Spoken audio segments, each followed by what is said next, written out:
Welcome to Unbound, the podcast where nothing is off limits and no story is too bold.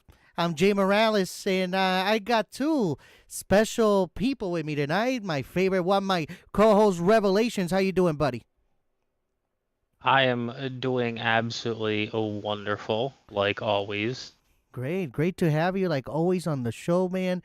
It's a privilege. It's a privilege to have you here. And then we always are welcomed by a good friend, the Dab Don 710 with us tonight, ladies and gentlemen. Good evening, good evening, good evening. Good Good evening. evening, all. Good evening. Well, you guys, tonight we're bringing you the headlines that are shaping the world today, from nuclear secrets and trade wars to shocking crimes and national security updates. Tonight we're diving deep into the stories that matter, asking tough questions, and keeping you informed the unbound way. So let's get right into it, shall we? I hope everybody, before we dive into this, I hope everybody's had an amazing few days with major stories developing this week, shaping our country. Uh, let's start with what's happening today. In a historic announcement that could redefine the military balance in East Asia, President Donald Trump declared that the United States will share sensitive nuclear submarine technology with South Korea. The agreement, unveiled during his recent visit to Seoul, marks the first time Washington has agreed to transfer such advanced undersea propulsion technologies to a non-Anglophone ally, a move both bold and controversial.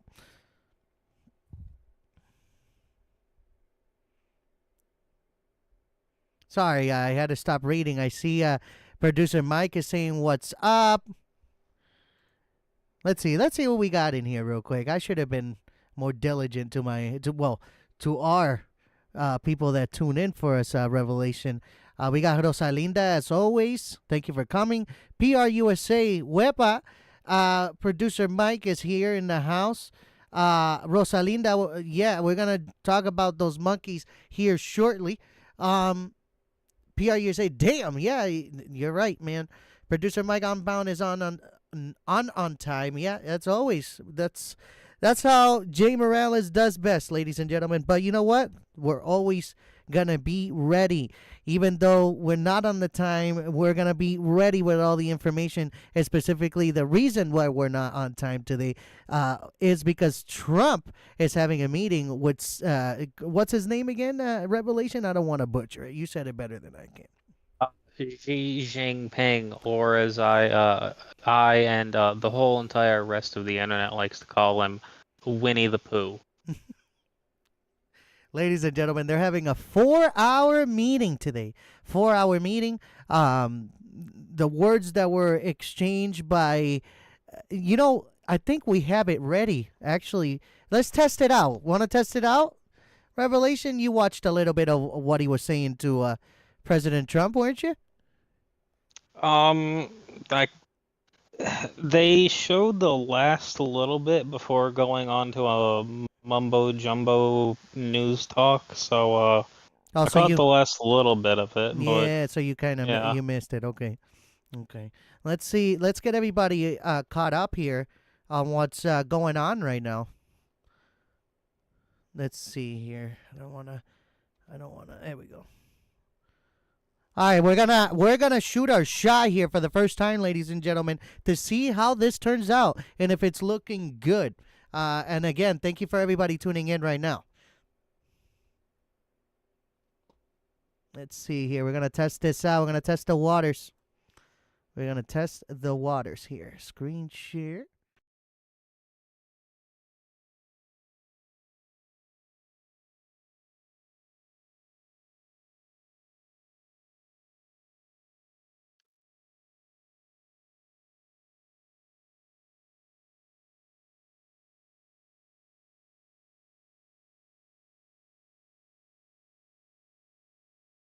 Think that those things are going to be some topics that come up pretty quickly. Actually, it sounds like we've got a mic in the room right now, and let's take that live and listen to what they're saying. And it's an honor to have you with us. Thank you very much.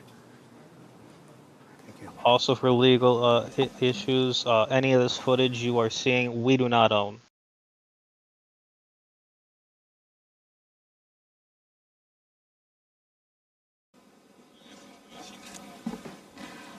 President Trump, it is a great pleasure for me as well to meet you.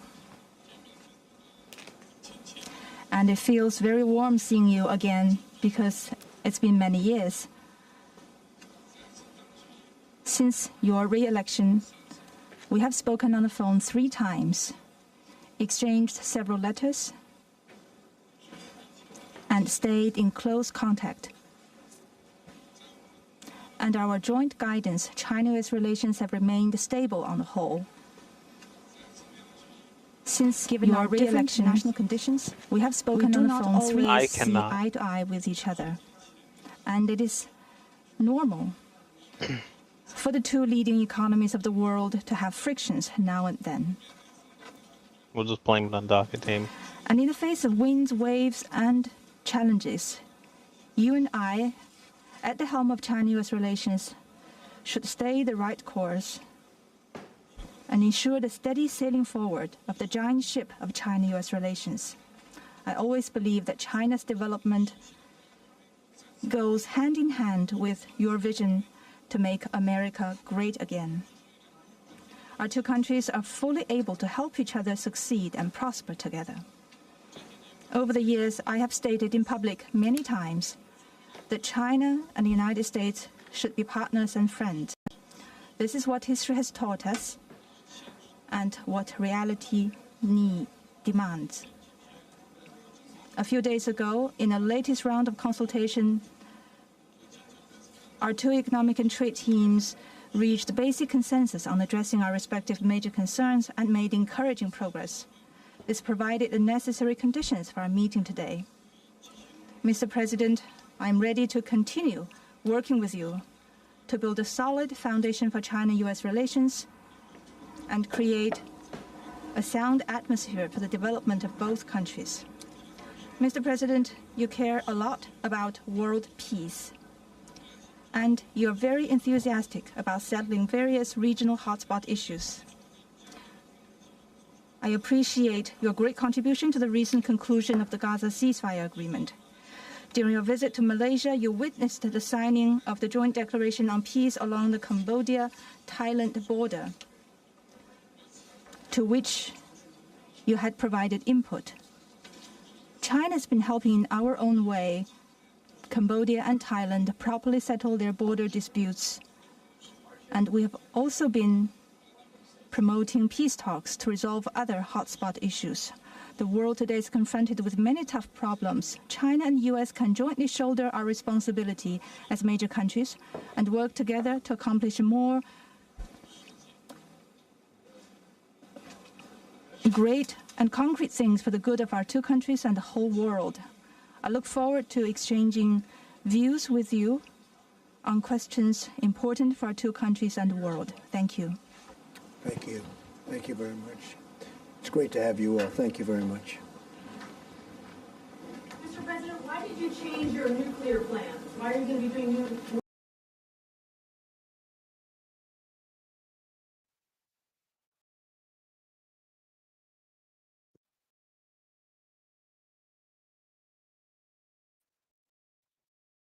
Yeah, where it was about where it was like where the reporters were like something nuclear blah blah blah or another. Yeah. Yeah. But ladies and gentlemen, that's what's happening right now across the world right now. We're going to try to stay tuned in until the very end, and if something pops up, we'll let you know. We're in the lookout. All right. Like I said, a historic announcement that could redefine the military balance in East Asia. President Donald Trump declared that the United States would share sensitive nuclear submarine technology with South Korea. The agreement, unveiled during his recent visit to Seoul, marks the first time Washington has agreed to transfer such advanced undersea propulsion technology to a non-Anglophone ally. A move both bold and controversial. Speaking alongside with South Korean President Lee Jae-myung, Trump described the deal as a new chapter in American-Korean cooperation, claiming that it would secure peace in Pacific and strengthen American industry at home. Under the arrangement, South Korean will collaborate with U.S. engineers to build its first nuclear power submarine, with construction slated to begin at the Philadelphia shipyard, which is partially owned by South Korea's Hanwha Group. According to multiple reports, South Korea's interest lies strictly in nuclear propulsion, not nuclear armed weaponry.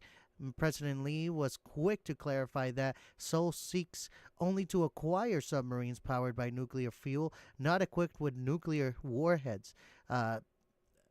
Distinction intended to calm regional tensions and avoid violating an international non-proliferation norms. The decision represents one of the most significant expansions of U.S. defense cooperation in recent years. Nuclear-powered submarines can remain submerged for months, travel faster, and operate far beyond the range of conventional diesel-electric vessels. For South Korea, long under threat from North Korea's growing missile and naval capabilities, access to such technology is transformative. Analysts say it will allow Seoul to project power throughout the Pacific, monitor North Korean movements more effectively, integrate more deeply with the U.S. Navy's Pacific Fleet. The partnership will complement Washington's ongoing strategy to counter China's maritime influence, aligning South Korea with other Indo-Pacific allies such as Japan and Australia. Historically, the United States has shared nuclear submarine propulsion technology only with the United Kingdom and more recently Australia under the 2021 AUKUS agreement. Extending that privilege to South Korea underscores both the strategic way of the U.S.-Korea alliance and Trump's willingness to challenge diplomatic norms to secure economic and military wins. Beyond geopolitics, the deal carries clear domestic benefits. Trump emphasized that submarine will be built in America, promising thousands of jobs for shipbuilders and contractors in Philadelphia. For an administration that has consistently tied national security to industrial revival, the symbolism is unmistakable. American worker crafting vessels that protect allies and advance U.S. interests. In exchange, South Korea agreed to a multi-billion-dollar investment package that includes infrastructure upgrades and shipyard modernization in the United States. The agreement follows Trump's broader American Rebuilds initiative, which links defense manufacturing to economic nationalism and trade reciprocity. Reciprocity. Hopefully I said that right, ladies and gentlemen. Still, the announcement has sparked debate among U.S. lawmakers and defense analysis. Nuclear submarine propulsion involves highly sensitive uranium enrichment technology, raising questions about proliferation and oversight. Critics warn that even under tight safeguards, sharing such information could weaken the long-standing taboo against transferring nuclear-powered submarines designed to countries outside the original U.S.-UK partnership. Pentagon officials, according to several media outlets, were caught off guard by timing of Trump's statement and have yet to release detailed technology parameters of the cooperation. Regional powers are also watching closely. China has already expressed grave concern, accusing Washington of destabilizing the Pacific by encouraging an arms race beneath the waves. North Korea condemned the plan outright, calling a declaration of subsurface aggression. Strategically, the deal fits within Trump's vision of recalibrated U.S. foreign policy, one that trades traditional restraint for bold transactional diplomacy by turning high end military technology into both leverage and incentive. Trump is reshaping how alliances function. For South Korea, the move strengthens deterrence and national pride. For the United States, it deepens industrial cooperation and asserts a strong Indo Pacific footprint. Yet it also opens questions about precedent. If Washington is willing to share such sensitive technology with one ally, where does it stop? As a submarine as the submarine project advances, attention will turn to Congress and the Pentagon for oversight. The debate will test how far the U.S. is willing to go in redefining alliance boundaries in the nuclear age, and how the world responds when America's deepest technological secrets surface halfway across the globe. In my ending discussions here, as we close this segment, there's a few big questions that hang in the air. Is this the start of a new nuclear alliance model or a dangerous erosion of America's tightest military safeguard? Before we continue on the questions, what do you guys think? Bless you. Bless you, sir. Mute yourself when you're sneezing, sir. Sorry, guys. I do apologize for that. That was kind of unexpected. You figure South Korea is literally just one nation underneath China. They literally like they need to have some sort of fairly good weapon against like maritime weapon against China, even though China's navy isn't that well, because every time they make something good or go to make something good, cough cough aircraft carrier, it's, shall we say, not up to par. I mean, their newest aircraft carrier only fits like half of what our last gen super carriers can put up, and they still need the ramps instead of steam catapults. And they don't have that good of destroyers.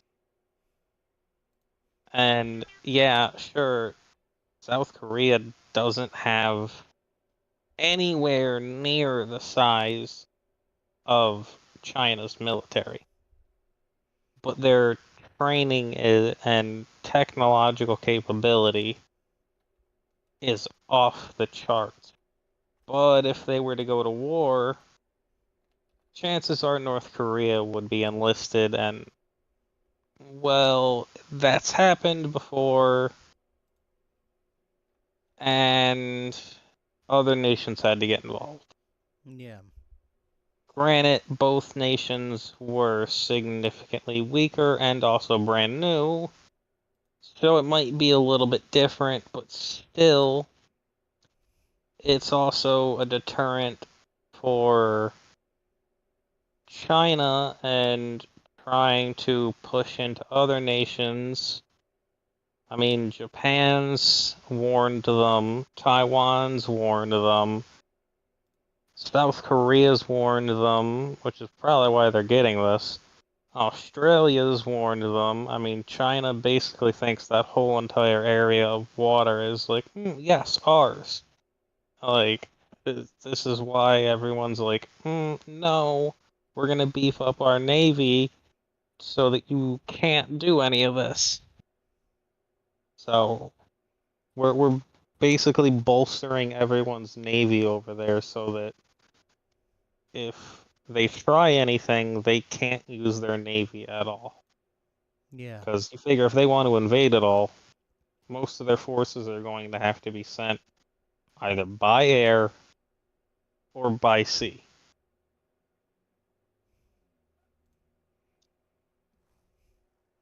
The next question, real quick. Could sharing submarine technology with Seoul open the door for similar requests from Japan or India? Nations watching closely from the sidelines. Japan, definitely. They're one of our literal closest allies there. We would have no problem giving it to them, especially considering the fact that they just gave, like, rare earth materials, which is, yeah, here's the thing. 30%. You there? Yeah. And so yeah, like Whoop. 30% of the stuff is like I want to say Japan and like two other Taiwan and one other nation. Um, so that's pretty much that is what is hurting China right now after that whole entire deal. I want to say just came through like yesterday or the day before, which is probably why that whole meeting is taking place right now. Yeah. And so you figure India, on the other hand, no, definitely not. With the sanctions still going on, they fucking hate us. They do not like us right now. Even though that's where we get all of our pharmaceuticals from, which is why all the pharmaceuticals that you're probably having, like Tylenol, uh, Adderall, whatever it might be, whatever the fucking actual name of that is. That might actually be the real name. I don't fucking know. Any prescription drug is probably going through the roof, which is probably why your insurance for your medicine also been raised. I mean, that's literally why, because most of the you know medicine in the world comes from India. Like if you didn't know that. Yeah, yep. Most of that does come from India. Most of the medicines do come abroad than inside of America, I believe. Yeah, but most of the prescription drug companies are literally in India. Like I want to say either 6 or 7 out of 10 are from India and are headquartered in India. And also all the stuff gets made in India. A lot of things are made in India. So that's why all that shit has been skyrocketed. So really only Japan would be a viable option. Yep. And they'd be like, "Oh yeah, sure. We would do it." And honestly, that'd be the one that would really need it cuz Japan's basically been giving a middle finger to China for a while now.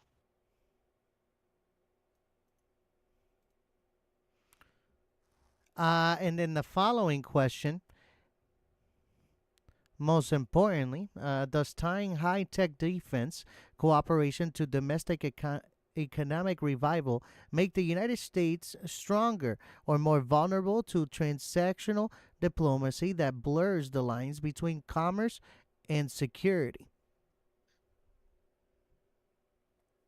If you're just giving shit away for free, no.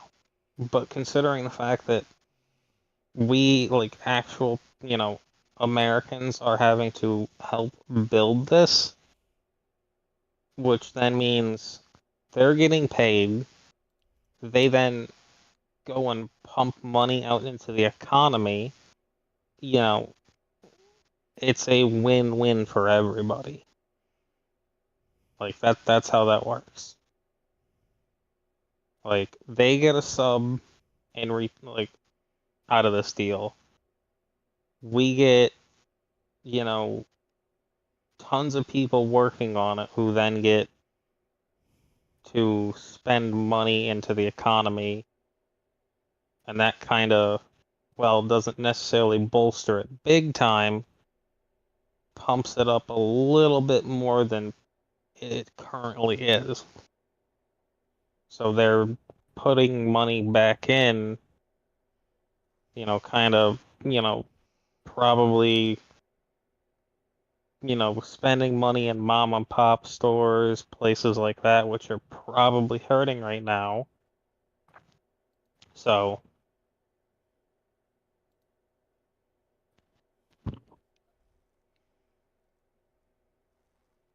They're all waiting still live, by the way. Sorry that I'm quiet. I'm checking right here, and they're live in certain areas, waiting for this. You know, waiting for him to come out and talk. Looks like there is a camera there already, but not much. I don't know if if they're actually done. I think they're done. If some, who some knows? if somebody can look it up, that'd be great. Um, This deal isn't just about submarines, though. It's about how far how far America is willing to go to shape a 21st century order, one where industrial power, strategic loyalty, and military technology all travel on the same current. And talking about the same current, we're going to dive into now Trump's tariffs war has cut down the trade deficit with China. President Donald Trump announced that the United States has officially reduced its trade deficit with China, a result he calls a total vindication for his long running tariff strategy that begun during his first term and was expanded upon after returning to office. According to recent economic data released by the U.S. Commerce Department and supported by analysts from the Council on Foreign Relations, the U.S. trade deficit with China has dropped to its lowest level since 2009. Roughly $295 billion, down nearly 20% from 2023 from the Trump administration. This is a clear sign that the tariffs and imports restrictions imposed on Chinese goods are working exactly as intended. Speaking from the Oval Office earlier this week, President Trump emphasized that America is finally winning the trade war, crediting his tariffs from bringing jobs and manufacturing back to U.S. soil, he said. We're done letting China take advantage of us. These tariffs have forced them to the table and rebuild our supply chains right here in America, not Beijing. Since the start of Trump's renewed tariff campaign in early 2024, the United States has seen a noticeable shift in trade patterns. Imports from China have fallen by 17%, according to Peterson Institute for International Economics. Exports to China have remained steady, particularly in high-value sectors like aerospace and semiconductors, where the U.S. maintains leverage. U.S. domestic manufacturing output rose by approximately 5.2% this year, the largest increase since 2010. White House officials say these results reflect a strategic decoupling from China's industrial dominance rather than a short-term fluctuation. Trump's economic advisors argue that reshoring policies combined with corporate tax breaks from U.S.-based production have pushed multi-international companies to move operations out of mainland China into states like Texas, Ohio, and Indiana. Not everyone is convinced that the success is as clear cut as the administration suggests. Several economists argue that while the trade deficit with China has indeed narrowed, much of that trade has simply been redirected to other countries, primarily Vietnam, Mexico, and India, where many Chinese-linked suppliers have relocated to avoid tariffs. Other cautions, by the way, before I continue, you were right on the money on that earlier, by the way, with the India thing. Did you notice? Yeah, I told you. Yeah, it's perfect. Other caution that tariffs are blunt instrument while they protect domestic industries. They also raise prices for consumers. The National Retail Federation estimates that the average American household has paid an additional $300 to $400 per year because of a higher import cost on electronics, clothing, and household goods. Still, Trump's economic team insists that temporary inflation is a necessary trade-off for what they describe as a long-term economic sovereignty. Commerce Secretary Linda McMahon told reporters that the administration's goal is to create a durable, independent American economy that's not at the mercy of Chinese imports. In Beijing, Chinese officials have accused the U.S. of weaponizing trade and distorting global markets. State run outlets like the Global Times have claimed that American consumers, not China, are bearing the brunt of the tariffs. Yet privately, trade analysts in Asia admit the U.S. strategy has forced Chinese exporters to slash prices and search for alternative markets in Africa and Latin America.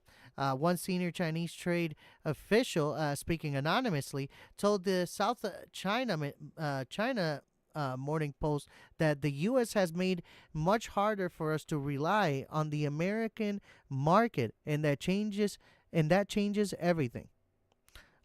This latest economic shift gives Trump a key political talking point as his administration prepares for budget battles in Congress. Reducing the trade deficit with China has long been one of his signature promises, a metric he ties directly to American strength and independence. In a rally last weekend, Trump declared, "We're bringing back the factories, we're bringing back the workers, and we're finally bringing back respect. For the first time in decades, we're not being ripped off by China." The president's supporters see this as a validation of the America First trade philosophy, a strategy that uses tariffs, corporate incentives, and bilateral pressure to reshape the global trade landscape in favor of U.S. interests. However, critics argue that the policy may be unsustainable. If the trade war continues, supply chain disruptions could hurt U.S. exporters who rely on global markets. Economists at the Brookings Institution warn the retaliatory tariffs from China on American agriculture and tech exports could shrink U.S. market share abroad, particularly in industries like soybeans, microchips, and electronic vehicles. There were also concerns that a higher import costs could slow consumer spending, a key driver of U.S. economic growth. While manufacturing gains are real, the broader economy may still face turbulence if global trade tensions intensify. Now, finally, ladies and gentlemen, we're going to go into our discussion.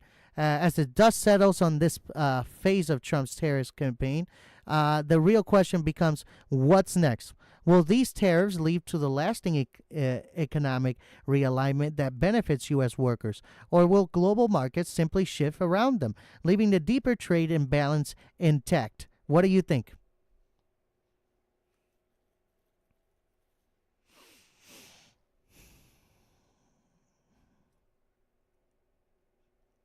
You know, I need to get myself that ding, ding, ding, ding, ding, ding, ding. Honestly, Ding, I ding. I think it's just a matter of the like the finding out the I really don't know. Like, I'm trying to come up with something, but You guys let us know in like the comment section what you guys think also as well. Go ahead. like for tariffs, it's really hard to like find out like what's gonna happen in certain areas. Yeah.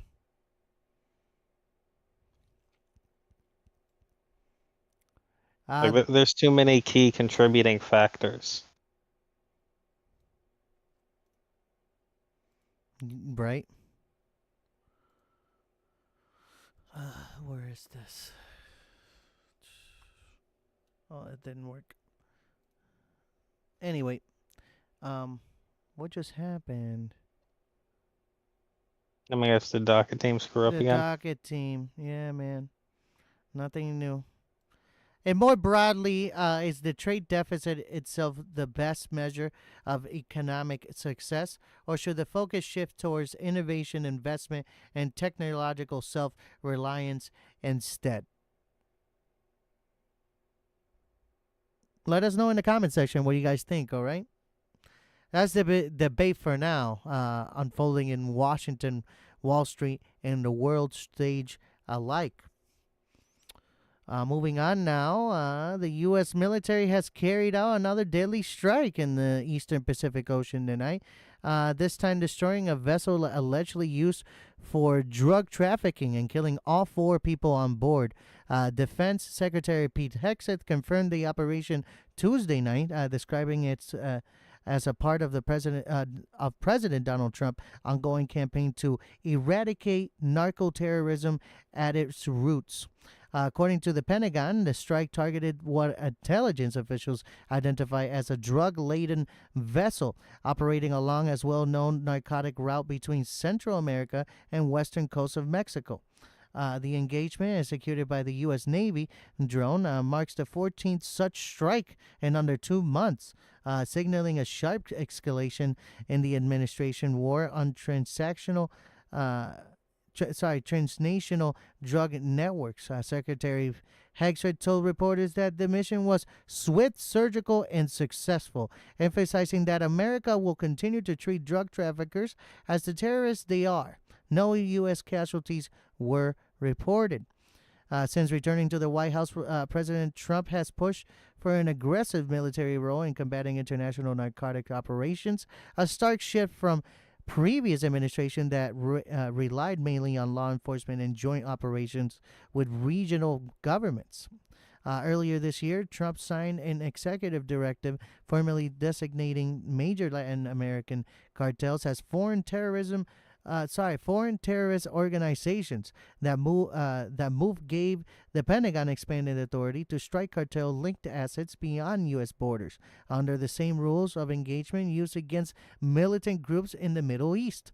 Administration officials argue that this strategy is producing tangible results. Hegseth said that the campaign has disrupted dozens of high-value smuggling operations, destroyed several semi-submersible narco boats, and seized thousands of pounds of fentanyl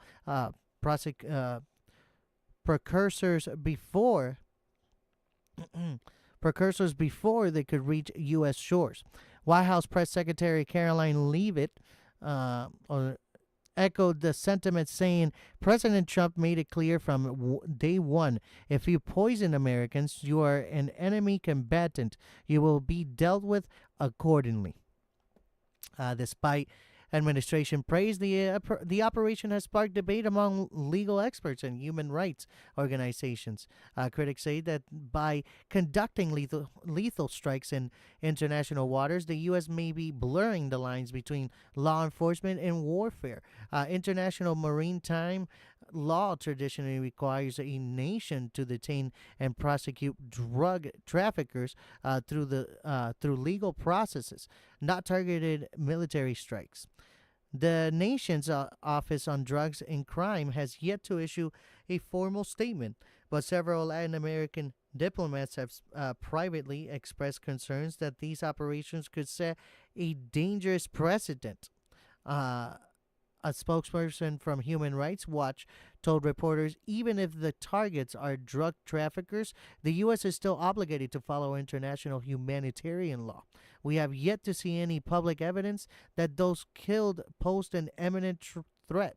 The Trump administration, however, maintains that all strikes are vetted through military intelligence and authorized under the president's wartime mandate against narco-terrorism, a doctrine that classifies major cartels as hybrid organizations engaged in both criminal and militant activities.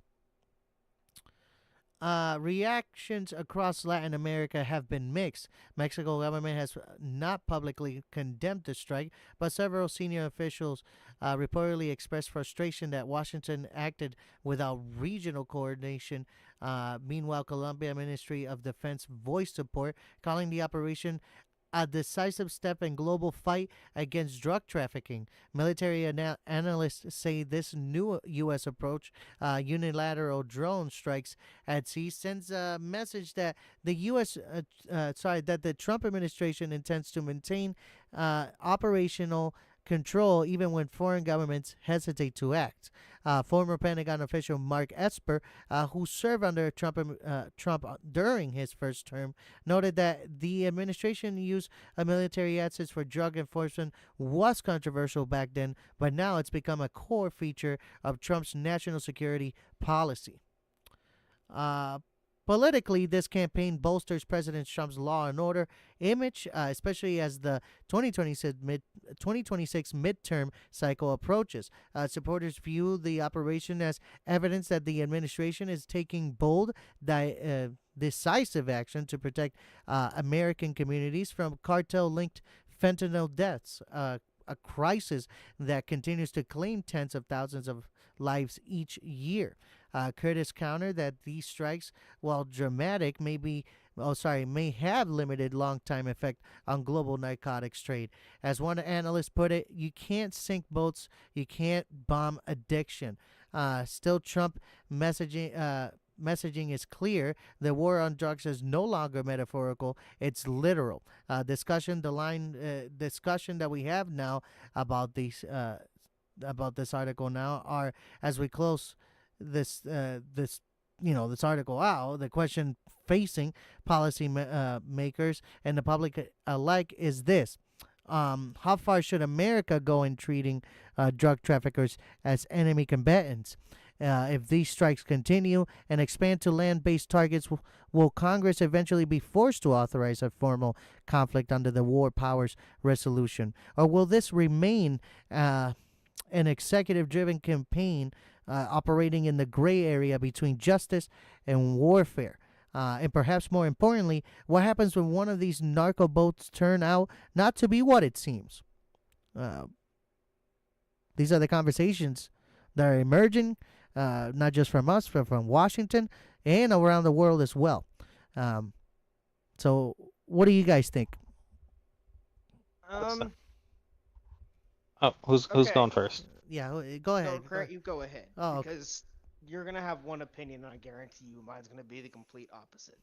Okay, the they wouldn't they wouldn't be like these nations wouldn't be saying, "Oh, well, they're humanitarian boats," if if they wouldn't go and fucking deal with the humanitarian shit in their nation that the fucking cartels are fucking doing, because then maybe they could distribute humanitarian stuff to their people that the cartels have been fucking up for years, and they wouldn't have, the cartels shipping out drugs, and they could worry, about dealing with all the stuff in their nation and their crime instead of, oh, hey, let's protect our own image because other nations are having to deal with, like, the fucking cartel shipping drugs out of our nation, and now we have to cover our own ass because these cartels are using our nation as a staging point to make money because to drop it off in another nation and come back and repeat it again, and we're not doing jack diddly shit.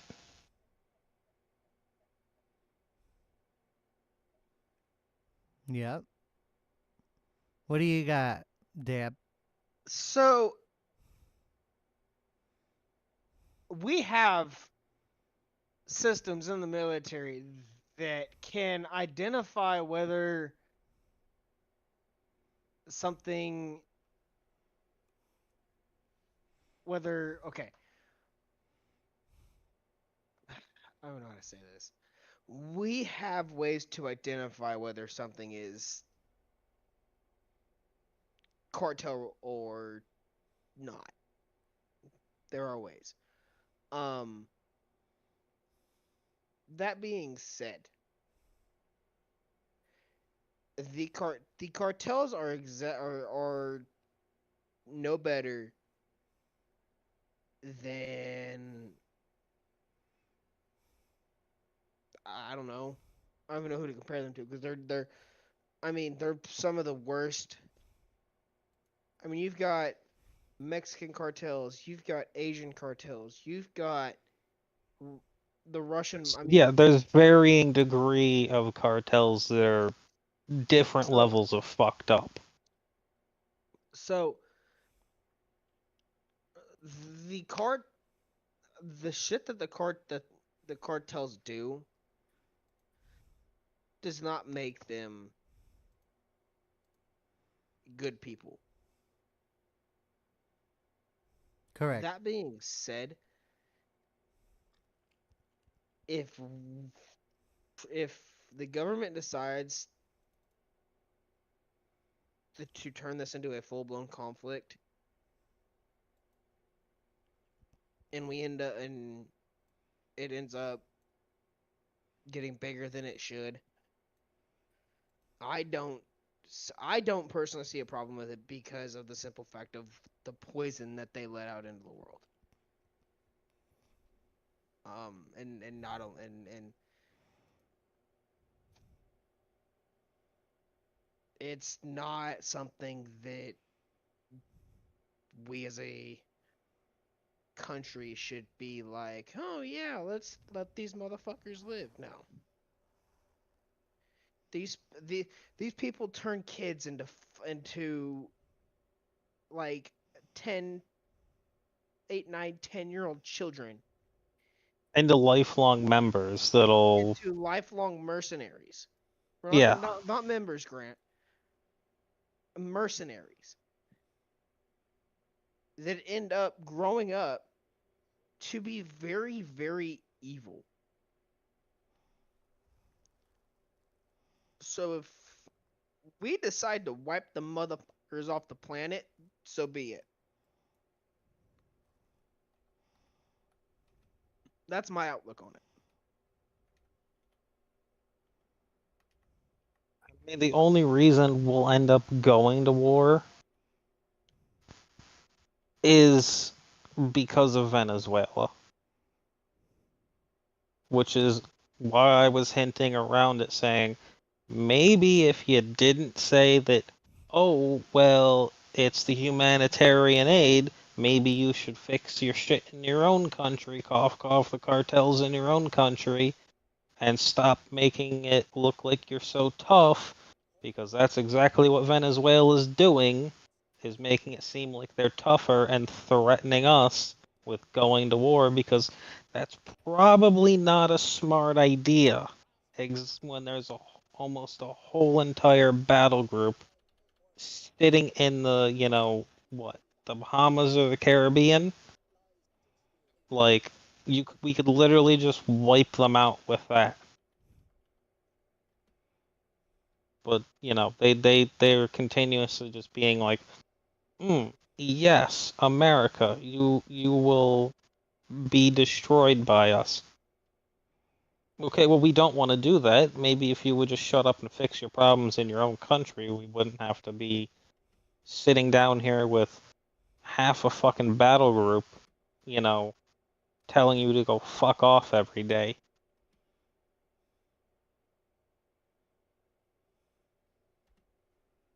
Facts. Facts. We're gonna before I move it along here on this topic, I need to go to grab myself a drinkity drink. But before I do that, we're gonna give you guys a brand new sponsor from our show. I want you guys to know while I have you all here, we do sponsorship on this show, ladies and gentlemen. We do sponsorship. If you want to pay, you can. I'll charge you $20 if you want to do it, for the next couple months, whatever, right? But if you don't want to pay me, I'll do it for free anyway. But that's not gonna last forever. That's just a free offer for the next few months. All right. I'm Shouldn't you hoping be that paying your sponsor? hopefully in the next 2026, let's say. In 2026, we're hoping and aspiring to get some sponsors in this show. What do you think, Revelations? That'd be awesome if we could get a big company, but that's a little beyond our No, we got to shoot for that in a scope. few years down the road. We'll see where we're at. Cough, cough. Looking at you, Dr. Pepper. That'd be awesome. Yeah, Dr. Pepper sponsor or a Pepsi sponsor. I'll do that too. Ladies and gentlemen, I'm trying to find here the best of what we can get you of epoxy flooring, ladies and gentlemen.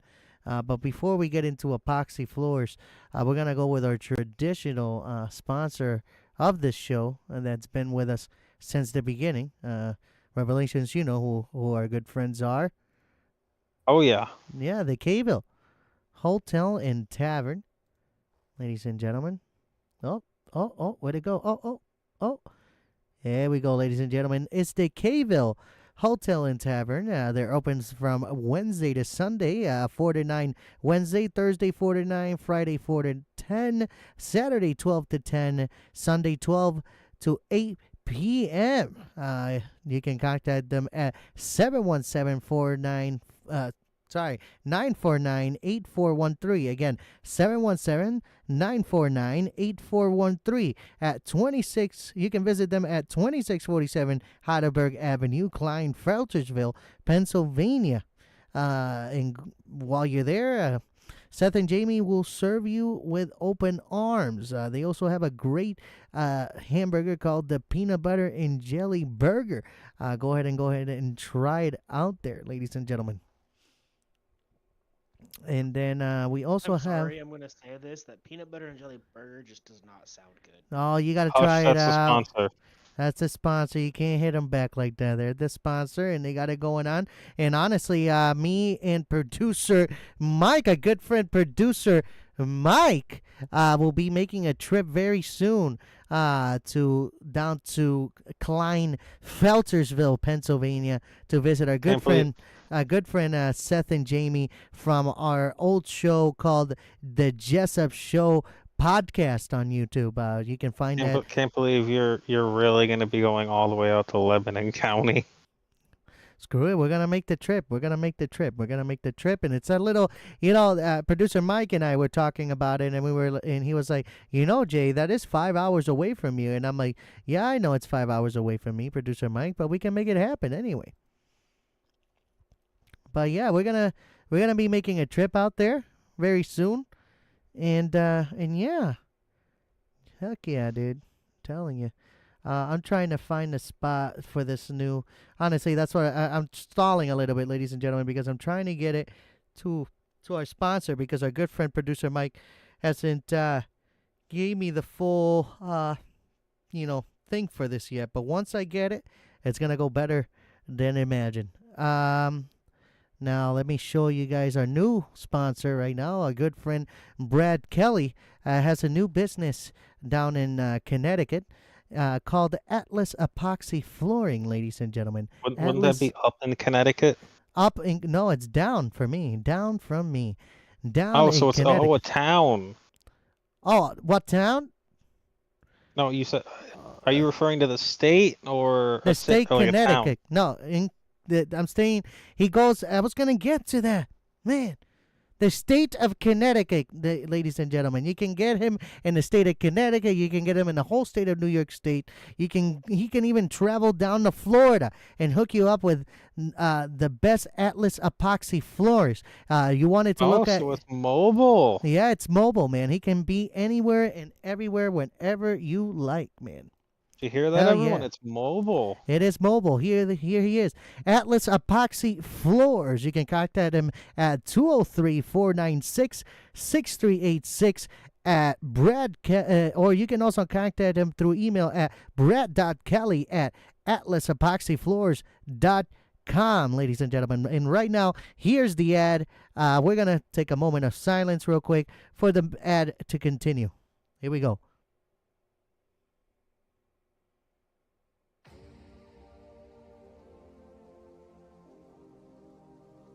Introducing Atlas Epoxy Floors.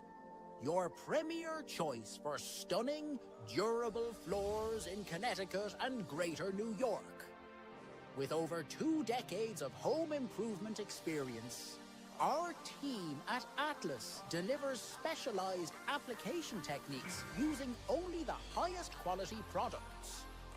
We offer personalized one-on-one consultations to bring your vision to life, ensuring flawless results tailored to your space. Year-round appointments mean we're ready when you are. Transform your floors with Atlas Epoxy Flooring, where craftsmanship meets excellence. Call now to schedule your consultation. 203-496-6386. That's 203-496-6386. Or email us at brad.kelly@atlasepoxyfloors.com.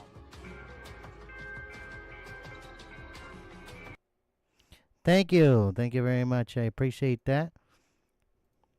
And that was our new sponsor, Atlas Epoxy Floors. Shout out to our main big cojones, big man Brad out there. He will do the floors whenever. Oh, it's also, now I remember, the Atlas Epoxy Floors has a lifetime warranty, ladies and gentlemen. So whenever you're having an issue or you have a crack or something in the future, Brad will be there. Brad will be there, and he will redo the job for you because it is a lifetime warranty for the epoxy floorings, ladies and gentlemen. Thank you very much for checking that out. Now, we're going to move it to, because I need to go get myself a drinky drink. This will be my first time leaving camera frame. We're going to send it to our good friend, Revelations, to give you the most juiciest of the topics that he has found for you, ladies and gentlemen. Okay. I will be bringing up the juicy ones. The juicy of the juice. Take your time on them if you can. Try not to go through them all because we're going to need some for the answer. Okay, that means I would use only 2 of them. Yeah, Chad, only 2. Only 2, ladies and gentlemen. For now, we're going to leave you with the epoxy background as I will be going, getting myself a drink. Go ahead. Okay, Chad. So, the first one that we are having is everyone's favorite chicken sandwich restaurant, and if you don't agree with me, well, yeah, personal preference. Everyone has their own. Chick-fil-A is launching its first ever vending machine. So if you like Chick-fil-A, yeah, the vending machine is open 24 hours a day, but only 6 days a week because Chick-fil-A, they're closed on Sundays. Chick-fil-A is launching its first ever vending machine as part of a short-term test. The vending machine, which is a temperature-controlled market fridge, is currently available only, keyword only, at the Children's Hospital of Georgia in Augusta, Georgia. It will operate 24 hours a day, but will be shut down on Sunday, just like Chick-fil-A stores, according to the company spokesperson. Confirmed in a statement that the vending machine offers grab-and-go items, such as the Chick-fil-A Cool Wrap, the Southwest Veggie Wrap, and 2 flavors of waffle potato chips. I'm sure there's going to be more, but that is just what they are saying in this article. A spokesperson for the Atlanta-based chicken chain said that the vending machine, and I quote, seeks to provide a convenient option for hospital employees and visitors on the go. The vending unit accepts card payments only and will not take cash, according to the spokesperson. It is strategically positioned near an existing Chick-fil-A location on the hospital campus. So, okay, that means if you don't want to go to the local vending machine and just have a limited selection, I guess you can just walk over and enjoy the 17 people in the line at your Chick-fil-A. Local team members will be responsible for restocking the fridge with fresh menu items, Chick-fil-A said. The fast food restaurant has not revealed how long the tests will be available or whether it plans to add more vending machines elsewhere. Okay, so here is down at the bottom of the article is what the prices and everything that is inside. The Chick-fil-A Cool Wrap with avocado lime ranch, $8.49. Southwest Veggie Wrap with creamy salsa, $7.99. Original Waffle Potato Chips, $2.19. And the Chick-fil-A Sauce Flavored Waffle Potato Chips, again, $2.19. So, that is the first one. Now, let me pull up the next one. And the last one before I will give you that at the end. So, for all of you Halloween lovers, this one is probably going to be a thorn in your side. Key Candy Company files for Chapter 11 bankruptcy in Halloween week. A national candy company files for Chapter 11 bankruptcy a week before Halloween. Where is the actual beginning of it? No, that is... here it is. Candy Warehouse files for bankruptcy before Halloween. A national candy distributor, CandyWarehouse.com Inc., filed for Chapter 11 bankruptcy protection a week before Halloween to reorganize and restructure its debts, facing a significant drop in its revenue earlier this year. The Sugar Land, Texas debtor filed its petition in the U.S. Bankruptcy Court for the Northern District of Texas on October the 24th, listing $100,000 to $1 million in assets and $1 million to $10 million in liabilities, according to Bankruptcy Observer. Candy Warehouse's online store generated annual sales of about $4.5 million in 2024, which was down 10% to 20% from 2023, according to online data from Grips Intelligence. The debtor, which generated $203,555 in revenue in August 2025, had a 20% drop in revenue over the period of May, June, and July compared to 3 preceding months. They produce... what are they? They are founded were in 98. Is a woman-owned minority family business that specializes in online bulk candy and snack product sales from its warehouse in... I'm sorry for anyone that lives in Texas because I'm about to butcher this. Carrollton, Texas. They sell candy to several types of businesses, including hotels and resorts, hospitals and healthcare facilities, zoos and theme parks, restaurants, cafes, candy shops, and retailers and event planners.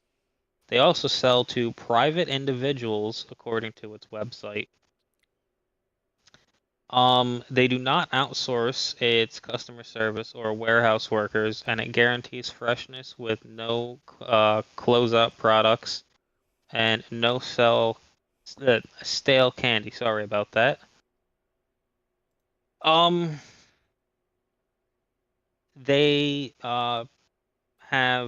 produce candy they sell, I should say, candy bars, chocolates, hard candy, lollipops, jelly beans, gummy bears, mints, bulk candy. Then they also sell Mexican candy, Japanese candy, cotton candy, chewing gum, party supplies, candy toy items, popcorn snacks, popcorn, sorry, snacks, soda, gifts, and themed candy for holidays and special occasions.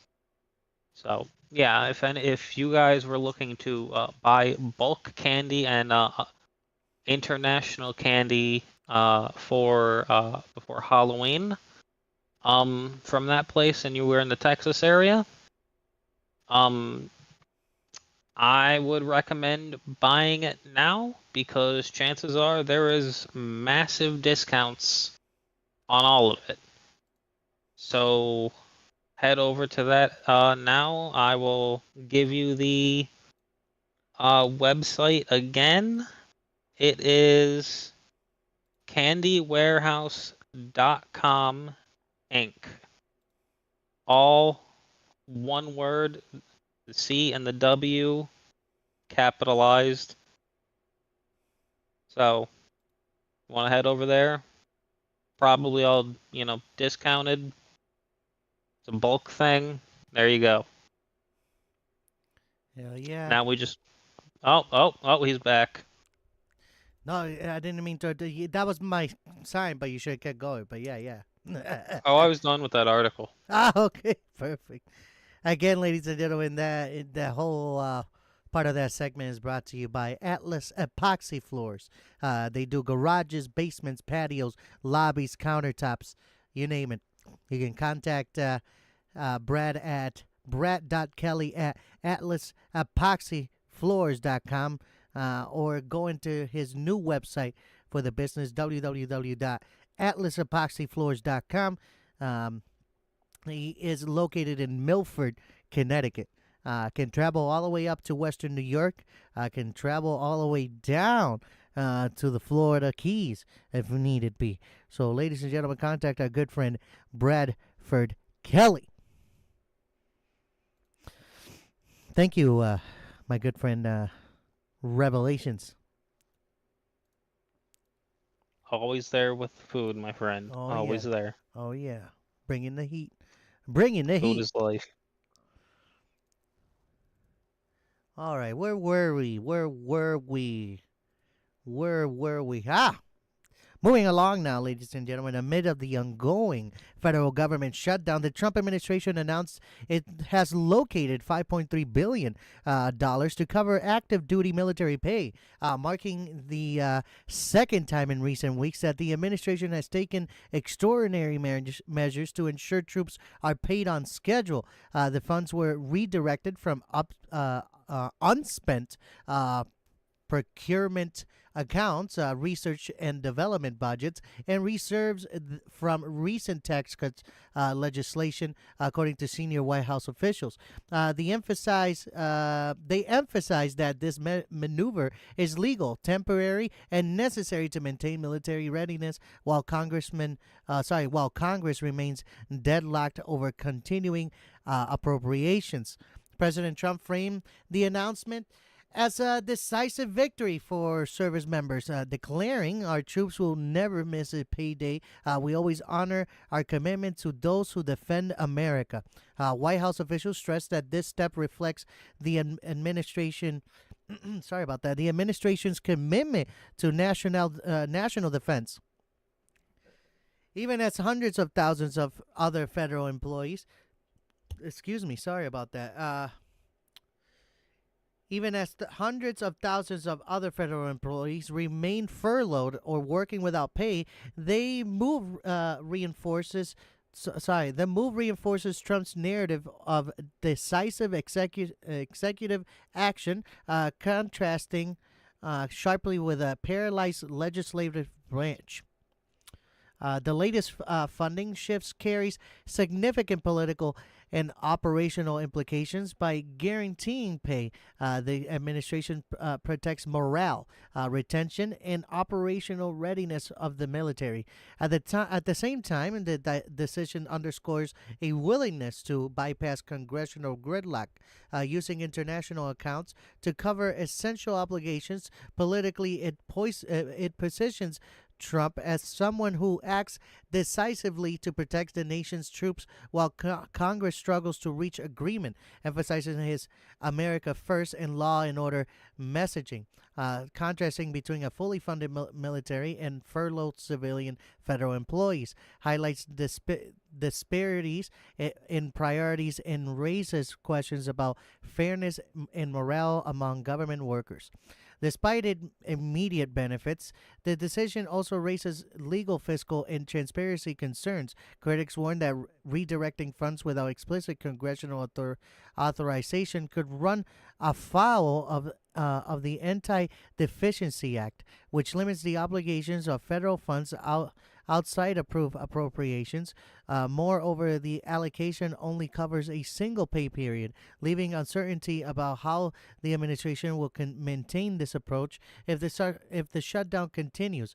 Observers also question the equity of prioritizing military pay while civilian employees face unpaid work or furloughs. Um, and watchdog groups have noted that rapid reallocation reduces the transparency and accountability normally associated with government spending.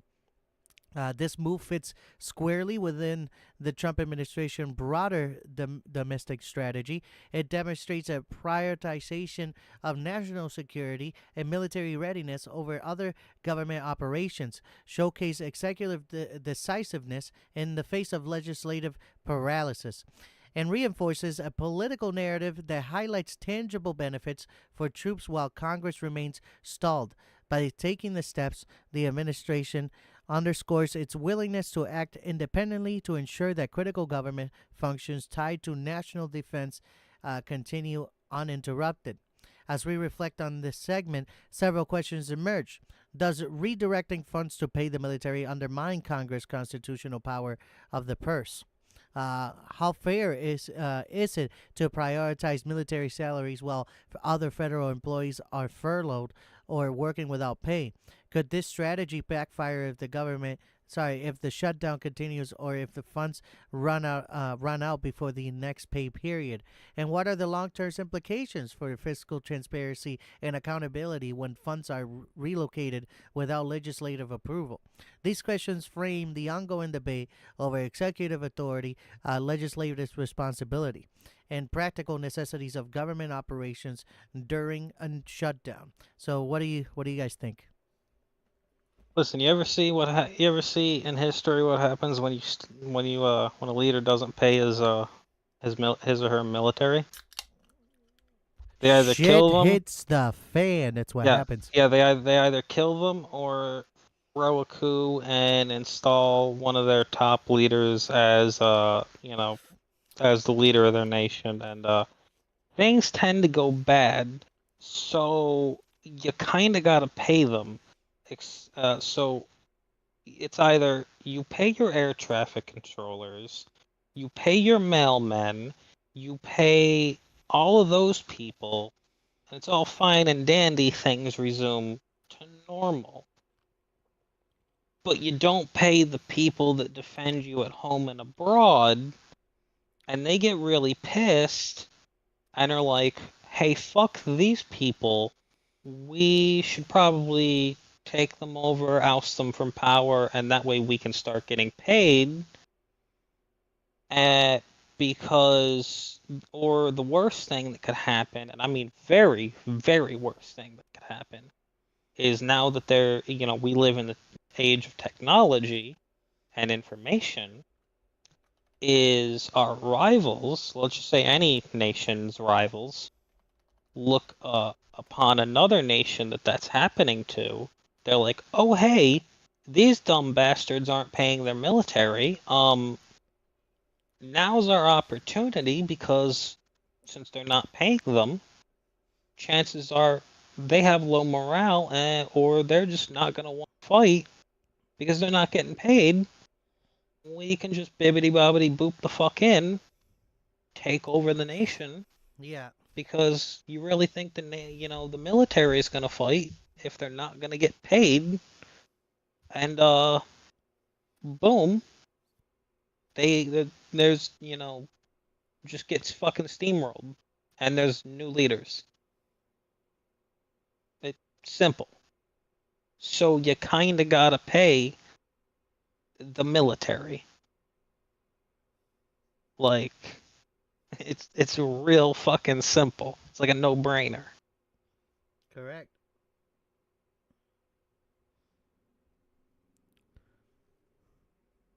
Deb, you got anything to say about it? I mean, my whole outlook on the government shutdown is it's Democrats being a bunch of crybabies because we don't want to send money to foreign countries where our money does not need to be going. Oh, The government does not need to be spending taxpayer money outside of U.S. soil.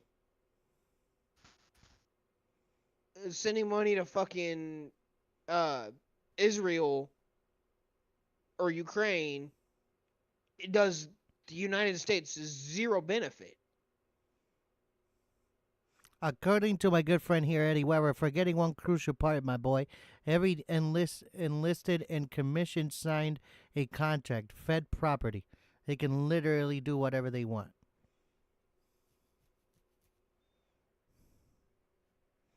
I don't know what. Devin, I don't know which Devin, I'm gonna parts let he you had. answer that one. Yeah, go ahead, Devin. I mean, my good friend Eddie Weber here is also a veteran like you, but go ahead. So, yes and no. The military Logan still Crawford. needs to be Oh, paid. sorry.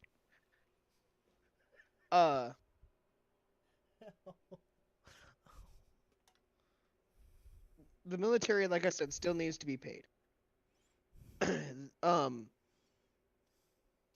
The government can't just not pay its employees, whether it's the military, whether it's Secret Service, whether it's Postal Service, it doesn't matter.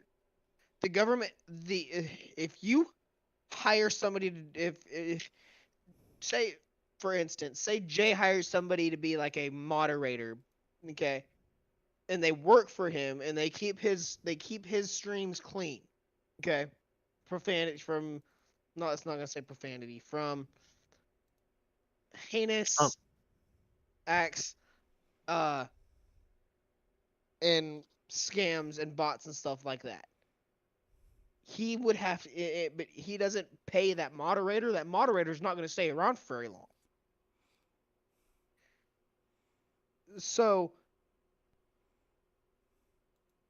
yeah, I mean I mean, all my bottom line, the government needs to pay the military, plain and simple. Yeah.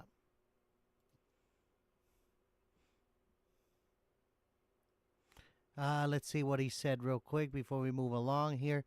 They can, they absolutely can and are, and did back when I joined the USAF in 2009 under the Obama administration. I remember that. I do. Now granted, I wasn't old enough to. I mean, I wasn't old enough. 2009, I was 11. So I wasn't old enough to have to like really deal with. I mean, unless my parents might have still been in. I don't believe so. But I remember that shutdown, and I remember the military was pissed off because they weren't getting paid. Like I said, technically legally they can't, but they're going to because your good friend there said it's the government, they can do what the fuck they want. Correct. But it's wrong. The military needs paid. So, I mean, I'm not gonna say what I want to because it's not very nice, and no, we keep it moderate. We keep it moderate. So, yeah. Well, moving along now, ladies and gentlemen, from that topic. Now still government stuff, ladies and gentlemen, today. As SNAP funding crisis, states scramble as Senate efforts fail.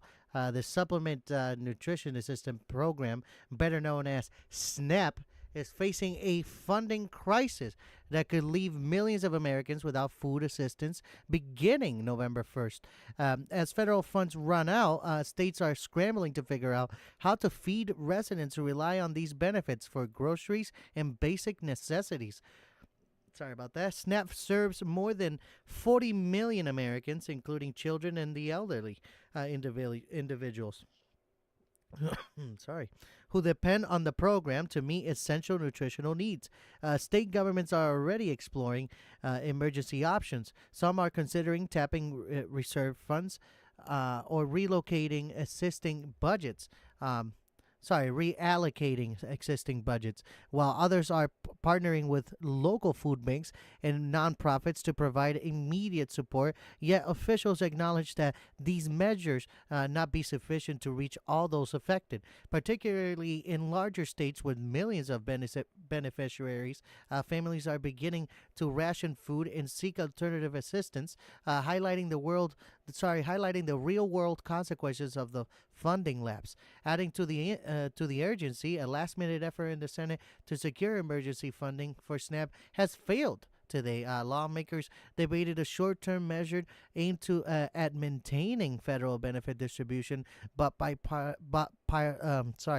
partisan division over spending priorities and concerns about federal deficit prevented the proposal from passing. With Congress unable to act, the burden now falls squarely on state governments to bridge the gap and ensure the families do not go hungry. The failure to pass emergency funding has sparked frustration among advocates for low-income families. Organizations such as Feeding America and the Center on Budget and Policy Priorities warn that even a brief interruption in SNAP benefits can have cascading consequences, including increased reliance on food pantries, reduced participation in school meal programs, and higher rates of food insecurity among children and vulnerable adults. Families already struggling with inflation and rising grocery costs are facing additional stress as they attempt to stretch limited resources on turn to community-based support. This crisis highlights the tension between federal responsibility and state administration. While the federal government provides the majority of SNAP funding, states are responsible for implementing benefit and responding to residents' needs. When federal funds are unavailable, states must make difficult decisions to balance budget while addressing urgent humanitarian needs. Some governors have indicated they will use emergency funds or redirect state resources, but officials acknowledge that these stopgap measures are limited and may not reach everyone in need. President Trump and the administration have expressed disappointments in Congress, emphasizing that they are exploring alternative measures to assist states. However, the immediate reality remains stark. Millions of Americans could experience a sudden disruption in benefits, exacerbating financial hardship and uncertainty for families who depend on SNAP for survival. As this crisis unfolds, critical questions arise. How long can states sustain SNAP benefits without federal assistance? What emergency mechanism exists to prevent widespread hunger in the short term? And how might repeated funding failures affect public confidence in essential programs designed to protect the nation's most vulnerable? These questions frame a broader debate about the safety net, government responsibility, and the real human impact of bipartisan gridlock. What do you think?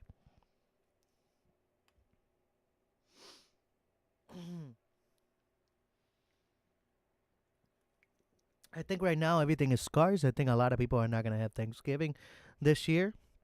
Yeah. You know what sucks is that, we know a lot of people that are on SNAP benefits, right? And we know that they could be using those SNAP benefits for the real benefits, and they're not. And this is why we are here now also as well, though. You know what I mean? What was the most crazy part to me about this whole SNAP benefit is I'm paying for it in every Yeah. paycheck. So how did we reach to this point to say, hey, there's no more money? You know what I mean? My thing though is like yesterday. Speaking of Snap, I quite literally saw a video of a dude reacting to a chick showing off a like everything she had gotten on her like Snap slash EBT, well, whatever you call them. I'm not sure if they're the same thing. And I'm not kidding you, dude. Like it it's insane. Like it I don't know how like it was like easily had to be like 4 shopping carts worth of stuff. Like and yet they can somehow qualify for this kind of stuff, yet here we are. Like for example, me, I'm on a fixed income, and it's like, oh no, sorry, you make too much money to afford this kind of stuff. The fuck do you mean? No, I don't. Yet fucking miss so and so down the street can afford 4 fucking carts worth of groceries. Like the fuck do you mean? Like I don't know. It just absolutely blows my goddamn mind. Right. Right. Like all of us are here fucking hurting for groceries because like right now, like eggs aren't the big thing right now. Like what is it? I forget what somebody who works. They said it, I saw somebody who works in like the grocery stock like distribution. It was like some other like something right now. I want to say it was like some vegetable uh, because of it. I'm gonna say it was celery or corn or some shit like that. Uh-huh. They said was like now going up in price, and it's like so here we are like having to like adjust our like money in our wallet to pay for random shit that we're gonna, whether it be eggs or meat or corn or random shit like that, milk and stuff like that we need on a daily basis. And fucking then there's those people who were like just hauling fucking like tons of bags for their groceries and stocked up for like 2 3 months, and half of the shit they just waste Pretty much. because they have so many groceries. Yep. Yep. And instead of actually buying things that can go in the freezer and don't worry about it for the next 6 months. But that's just me on that thinking, ladies and gentlemen. All I can say is good luck to everybody next month or in the whole holiday season. Also, there's rumors that they're saying that if this continues like this with no SNAP benefits for the remainder of this year, there will never be SNAP benefits again. So,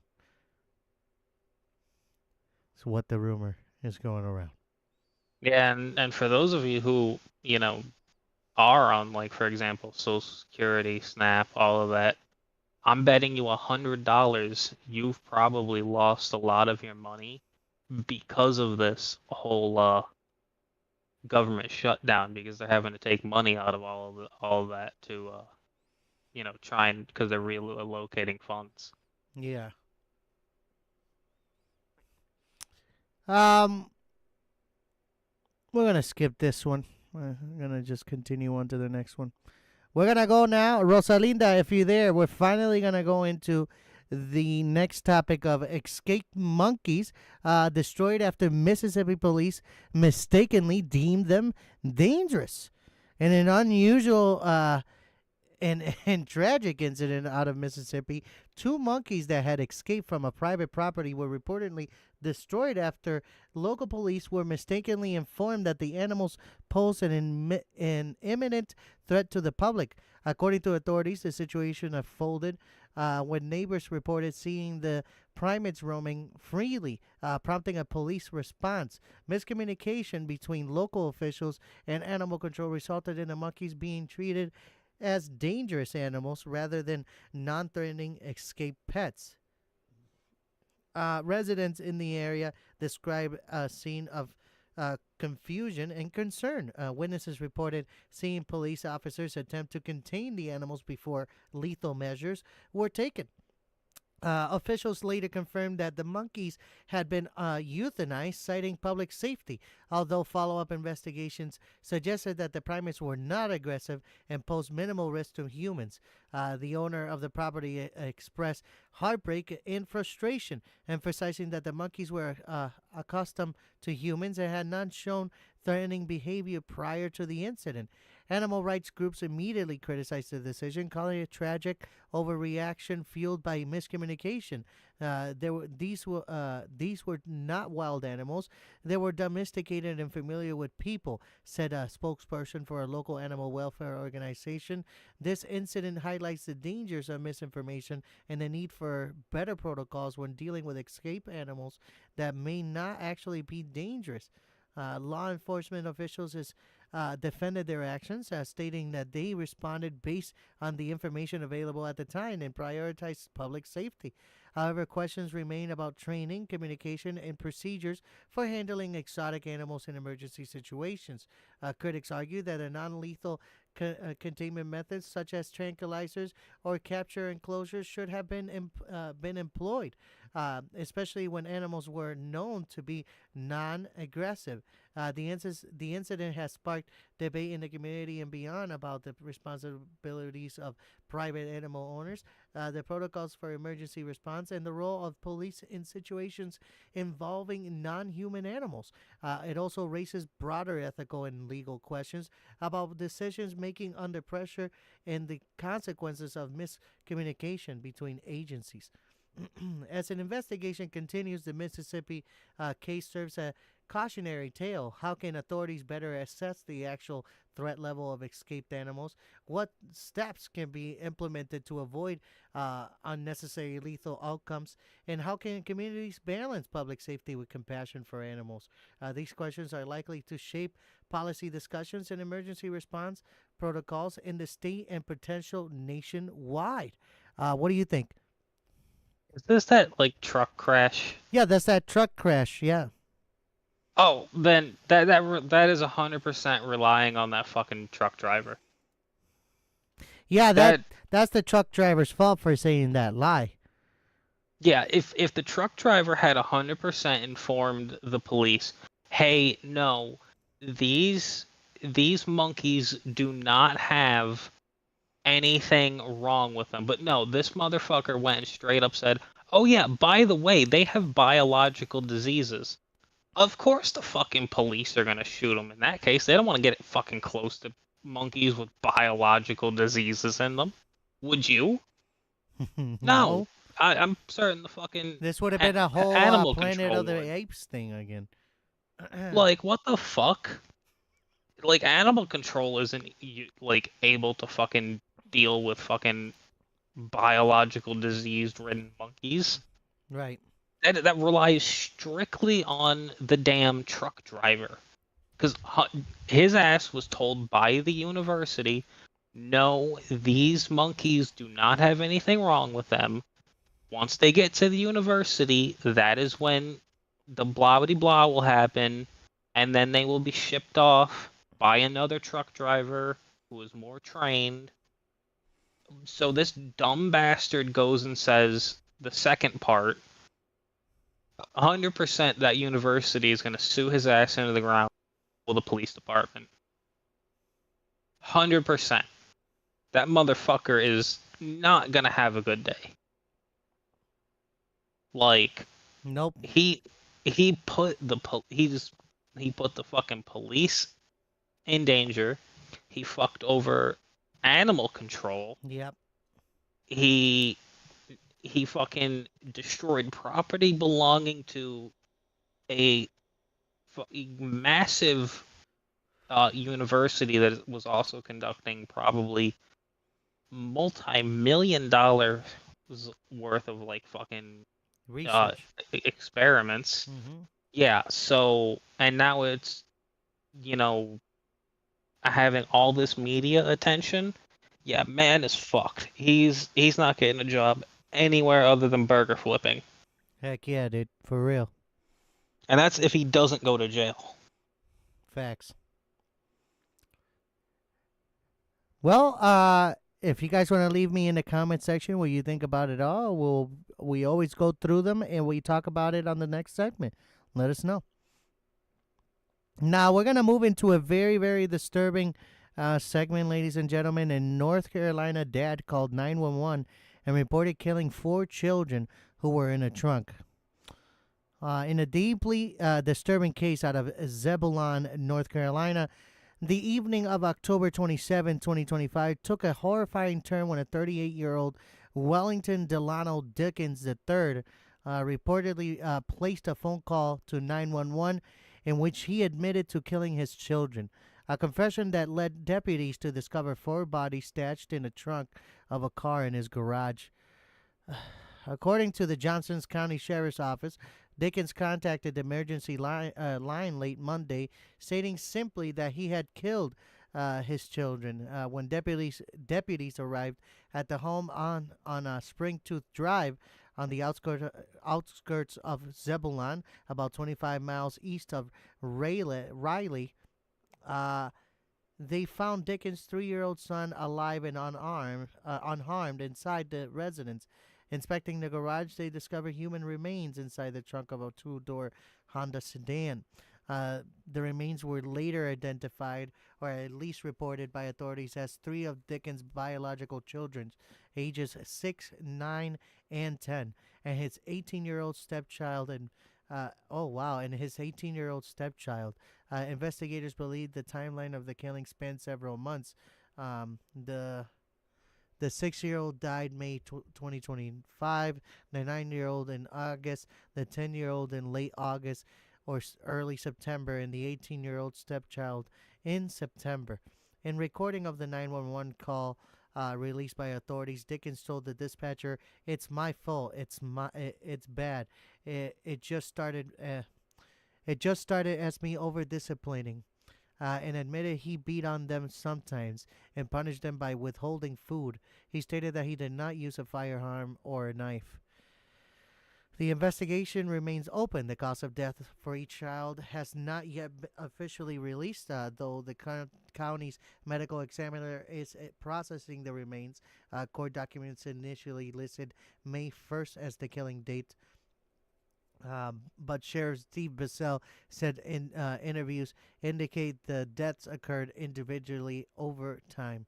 According to reports, Dickens is an Iraq war veteran, and his wife, Stephanie Ray Jones Dickens, died in April 2024 during a miscarriage. An event neighbors said left him reclusive and withdrawn. The children have been homeschooled, and neighbors say they rarely saw them outside. Some noted the family became increasingly isolated in the months after the wife's death. When asked publicly how such a strategy could be concealed, Sheriff Bissell acknowledged that the family was just very secluded, and that social services and neighbors had few contact points. He said, "As the sheriff, as a father, and as a grandfather, I can stand here and say there's no reason for a father to murder his children." The community remains in shock. One neighbor said she noticed the kids were seldom outside and the lawn had gone unmowed for days, but she never expected this. Another described waking to flashlights in the subdivision and learning that the quiet house next door held a nightmare. Dickens is being held without bond at the Johnson County Jail, facing for counts of murder. His next court appearance is scheduled for November 13th. Among many questions unanswered is a motive. Investigators say they have not yet determined a motive and continue to examine the family's history and interactions with social services. This case brings to the surface, painful and urgent issues. How could children's death go undetected for months in a suburban neighborhood? The homeschool status of the children, combined with the family's isolation, appears to have reduced outside oversight. Were warning signs ignored? Did social services, medical providers, or neighbors have an opportunity to intervene? There are also the factors of mental health trauma. Dickens' military background, the death of his wife, and the family reported withdrawal may point toward underlying issues. How prepared are local systems to identify and respond when veterans with young children experience crisis? And what safeguards exist for homeschooled children whose lives are largely insulated from um, community, school, or peer network reporting. Furthermore, for the surviving 3-year-old, the future is uncertain. The loss of siblings in both parents effectively leaves lifelong emotional, psychological, and social ramifications. The community and local agencies will need to provide support, not just in the criminal justice arena, but in trauma recovery and child welfare. In the midst of the of other national headlines about geopolitical trade wars. Whoa, why are we already moving on? Oh, okay. And geopolitical trade wars, social safety net, collapse military actions. This story is so raw and humans forces forces us to remember in private strategies that often go unseen. It challenges communities, governments, and individuals to look closer, ask harder questions, and strengthen the connections that protect children and families at risk. How do we ensure homes become safe havens rather than hidden tragedies? What systems should be strengthened? Um, from children welfare to veteran services, community oversight to prevent such events? And how do we, as neighbors and citizens, stay alert without becoming voyeuristic?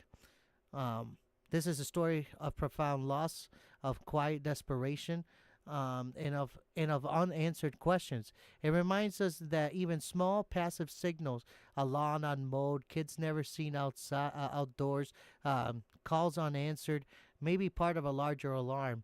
As the investigation continues and the community grieves, these questions linger, and we must keep asking them.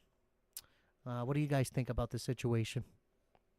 Oh wait, he hid this for like the murders for Months, like months. months, yeah, and then he killed like each kid like one by one every few months as a because he was disciplining them and he wasn't feeding them at all anymore, and I think he got fed up and just killed the kids that weren't listening.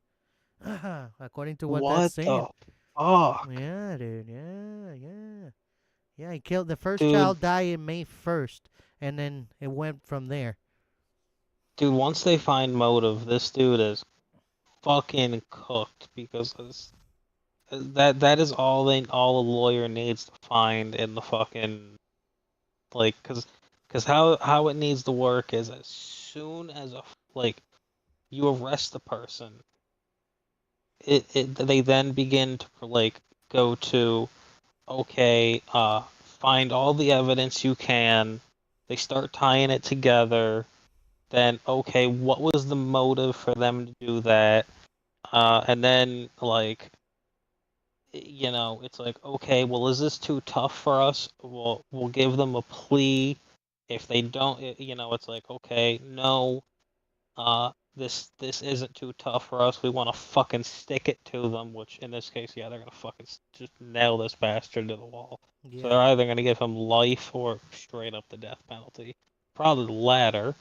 And at this point, they're gonna go before. Chances are they're probably gonna go to the highest court. Below the fucking state supreme court. Probably fairly high up there. Probably gonna go to the county court. And they're just gonna fucking nail that bastard. And Facts. Facts. yeah. So once they find the motive, which I don't know what the fuck the motive would be for that. That's confusing as shit. Starving the kids and then fucking murdering them one by one and sticking them in the trunk and then admitting to the what? Crazy. What the that makes no sense. like, okay, was there? Did he have a wife? Yeah, she died in labor in Okay, so 2024. so okay, so there's no wife. So it's not like he hated. It's not like he hated. Maybe I guess It's that just was the the reason why PTSD. he It was. might have been the PTSD and stuff. It might have been a combination of the PTSD and fucking the wife dying. He might have blamed it on that on the kids. That's been a reason why before. But killing all of your kids because of that? That that just fucking I don't fucking know. That's just weird as shit, dude. No, I don't know. you're not wrong. It's definitely some crazy shit. And I don't mean to laugh. It's just always something crazy, dude. Yeah. It never stops. It never stops. All right. And talking about killings of children, a man is accused of stabbing two teens with a metal fork on a flight from Chicago to Germany. A routine transatlantic flight turned into a nightmare when a young man allegedly attacked two teenage boys with a metal fork while on board, prompting the aircraft to divert and raising urgent questions about passenger safety at 30,000 feet. On Saturday, October 25th, Lufthansa flight 431, scheduled to depart from Chicago O'Hare International Airport bound for Frankfurt, Germany, became the scene of an alleged violent rampage by a 28-year-old Praneeth Kumar Uzirapalli, an Indian national student. According to the U.S. Attorney Office for the District of Massachusetts, the incident began shortly after the meal service when one of the victims, a 17-year-old boy seated in the middle seat, awoke to find Usiripali standing over him. The boy described feeling a sharp strike to the left clavicle with a metal fork in Usiripali's right hand.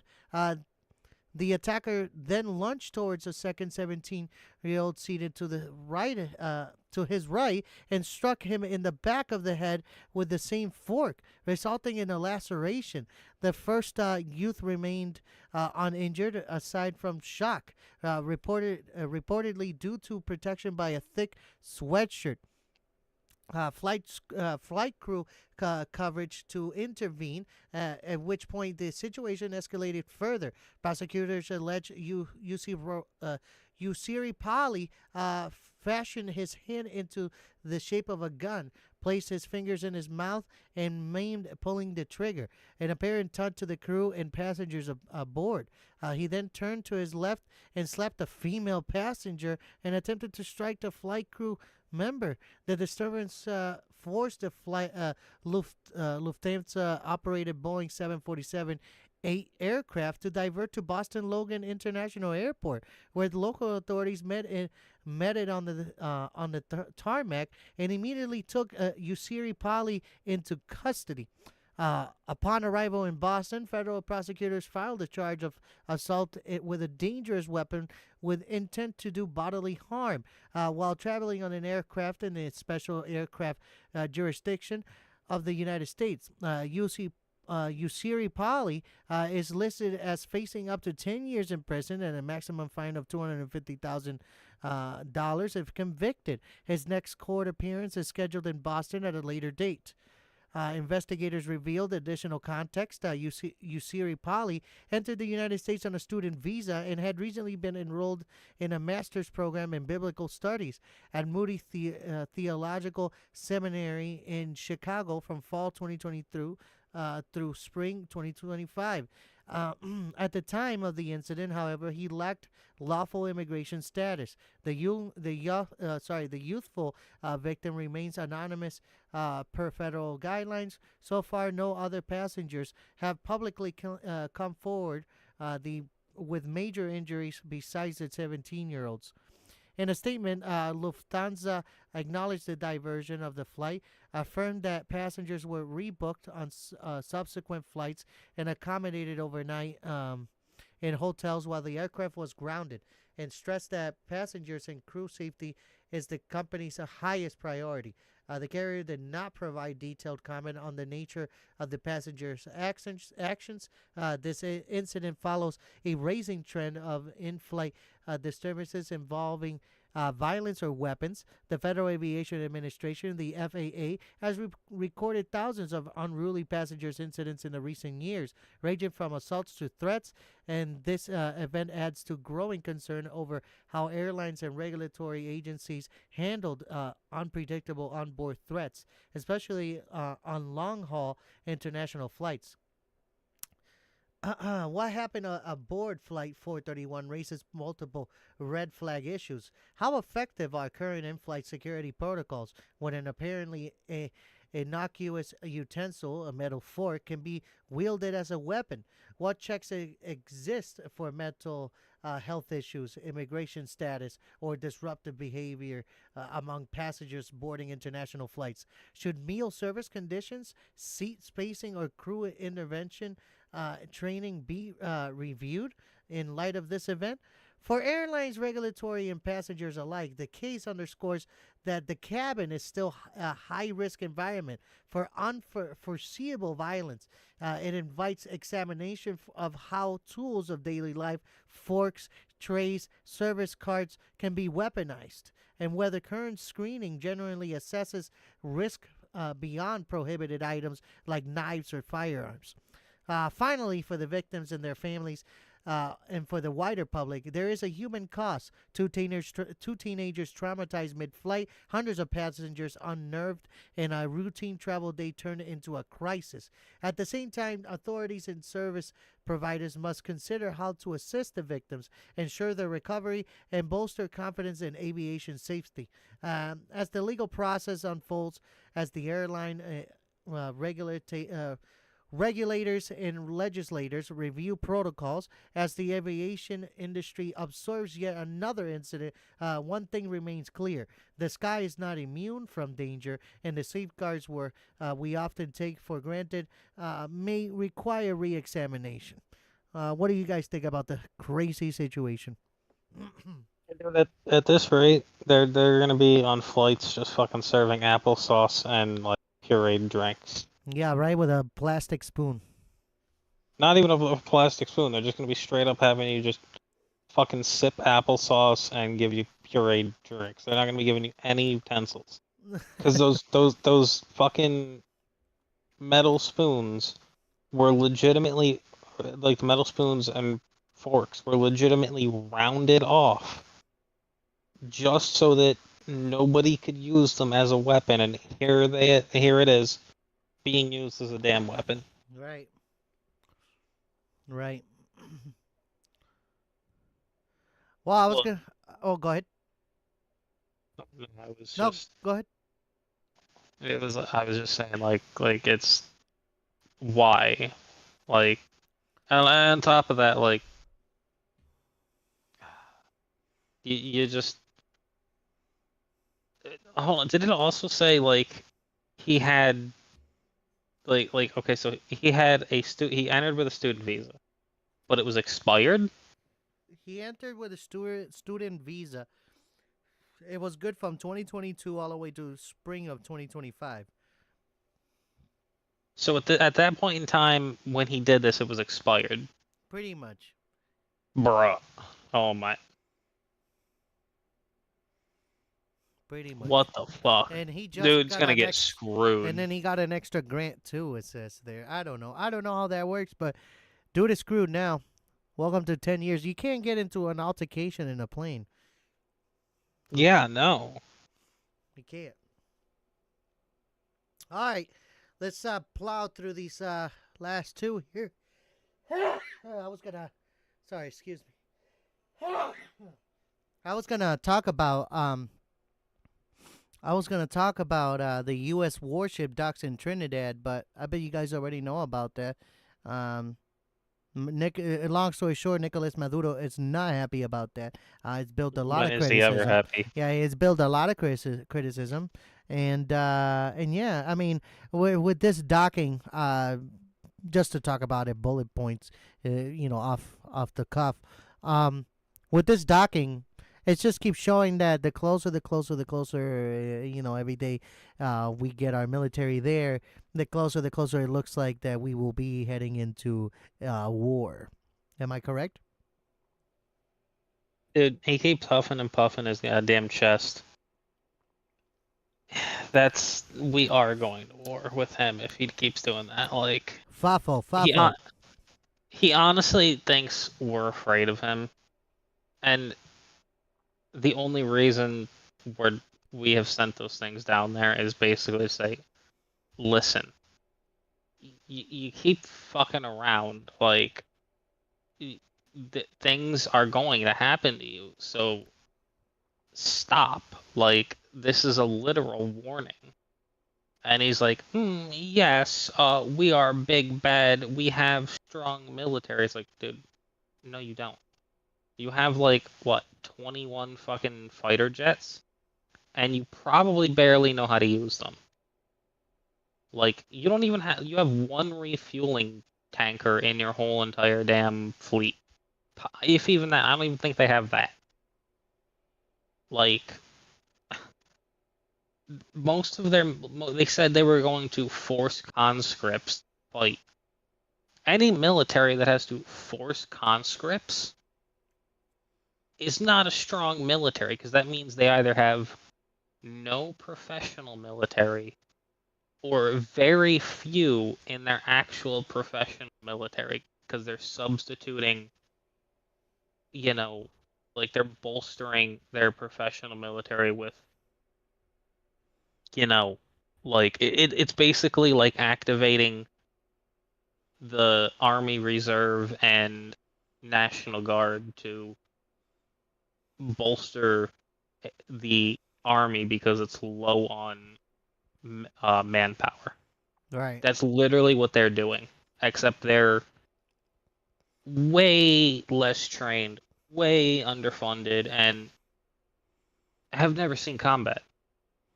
Because I'm 100% betting they haven't even fought any of their cartel, because they're probably in bed with the cartel, which is why all of this shit is happening in the first place. Because I've cried 1,000 times, I'm gonna cry some more.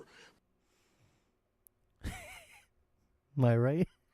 Yeah, that's what he's doing. Yeah. Fucking crying. He's crying, poor me, poor me. Oh God. All right, now moving along here, so I can blow through these, and our good friend Revelations blows through his last couple over there, and I think our good friend Dab is also gonna have I think one topic about WWE, if I'm not mistaken. Actually, it's more local news. I mean, I don't know if that's something that. That's always good. That's always good. We'll talk about where that local news is at in here in just it's not a minute. really I mean, it is local news because it's something but it's something that also kind of has to tie in with. It's the WKKVWBBB at 9, folks. Hell yeah. Hell yeah. Let me get into this one real quick, ladies and gentlemen. Moving on to Hollywood producer sentenced to 146 years for drugging and murdering women. This one hits hard. And it's just a Hollywood story, and it's a warning for the world. David Brian Pierce, a self-proclaimed Hollywood producer, has been sentenced to 146 years in prison for a chilling pattern of crimes, drugging, raping, and murdering women. The timeline stretches over more than a decade, showing a calculated predator exploiting trust, status, and opportunity. The case that sealed his fate happened in November 2021. Pierce allegedly invited a 24-year-old Christy Giles and 26-year-old Hilda Marcella Cabrelas Arsola to his Beverly Hills apartment after a warehouse party. Authorities say he gave them cocktails spiked with fentanyl and GHB, knocking them out. Giles was declared dead shortly after being rushed to the hospital, and Gabriela Arzola survived for 11 days on life support before passing away. The level of planning, the substance involved, and the sheer calassness shocked investigators and the injury alike. But it didn't stop there. During the trial, 7 other women came forward. Each told similar stories: parties, drinks, being incapacit- uh, in- incapacitated, um, meaning that they were like really drunk, and sexual assaults while unconscious. This wasn't a one-time lapse; it was a consistent predatory pattern. Prosecutors painted Pierce as methodical. Um, Methodical. Thank you so much. Methodical, using a lure of Hollywood access to lure victims, knowing the power imbalance would silence them. The jury saw through every excuse and defense claim. These weren't accidents, they were deliberate, deadly acts. In courts, the judge didn't mince words. He called Pierce's behavior calculated, cruel, and completely devoid of remorse. Family spoke with emotion, describing heartbreak that impossible to quantify. Christy Giles' mother said her daughter was robbed of the life she could have had, and called Pierce a pure sociopath. A defense lawyer tried to frame the deaths as accidental overdoses, but the jury rejected that narrative entirely, giving the repeated assaults and the clear pattern of predatory behavior. This story isn't just about one man in Los Angeles. It's a global cautionary tale about misuse of power and trust. Pierce's identity as a producer gave him credibility, access, and influence. Tools he weaponized. And the substance he used, fentanyl and GHB, are increasingly common in sexual assaults worldwide, making this a public health and safety issue, not just a legal one. For survivors and listeners everywhere, this case is a wake up call. Predators can hide behind charm, status, and professional roles. Awareness, vigilance, and speaking out are critical. Communities, workplace, and industries, not just Hollywood, need better protections and reporting mechanisms to prevent predators from exploiting trust. The 146th sentence is massive. Yes, it ensures Pierce will never hurt anyone again, but but justice is more than a number. For Christy, Hilda, and other survivors, nothing brings back what was taken. What it does do is send a global message. If you abuse power, if you exploit trust, if you think fame or status shield you from consequences, the law can and will catch up. How often? Here's my discussion questions, my ending discussion questions. How often do predators operate in social and professional spaces where status masks danger? And what roles do substances like fentanyl and GHB play in sexual assaults globally? And how can awareness prevent tragedies? How can industries and communities proactively protect vulnerable people rather than only reacting after the fact? What does the verdict teach us about justice and accountability and the responsibility of society to survivors? Pierce will spend the rest of his life behind bars, but the conversation this case sparks about exploitation, power, and safety needs to be continued. Every listener should take away one thing: power does not equal immunity. Abuse will expose, and justice can prevail. What do you guys think? Now, are we talking when we say like predator? Are we talking like sexual predator? Yeah, those sexual predators that go for Oh, okay. women and everybody. I just had to clear that up before I was going to say what I'm going to say. So, um, when it comes to stuff like that, when it comes to like high profile like status people, you really would not know how many sexual predators there really are. Case in point, a certain person that we're not going to mention that is associated with a certain product for trademark and legal reasons that we're also not going to mention or play a soundboard of. So, yeah, you wouldn't know how many of them there are. They're involved in music.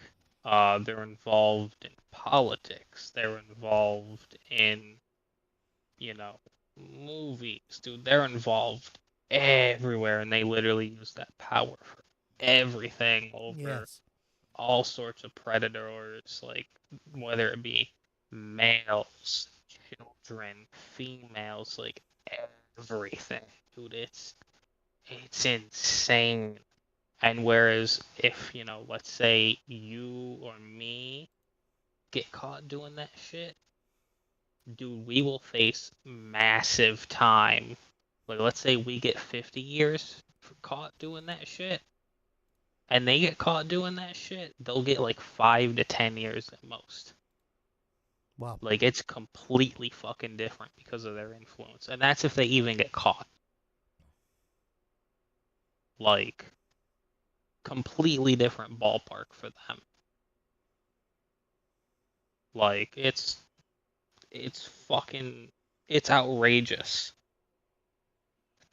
And again, totally unfair. Like, it's all because you're in a completely different tax bracket and influence area. You're living in you can do shit that you wouldn't believe.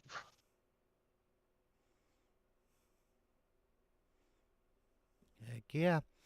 I'm on my last segment, boys. So if you want to start with your last little bits of your segment, and then I'll wrap up with my segment, and then we'll move to our good friend Revelations in Daily Reminder.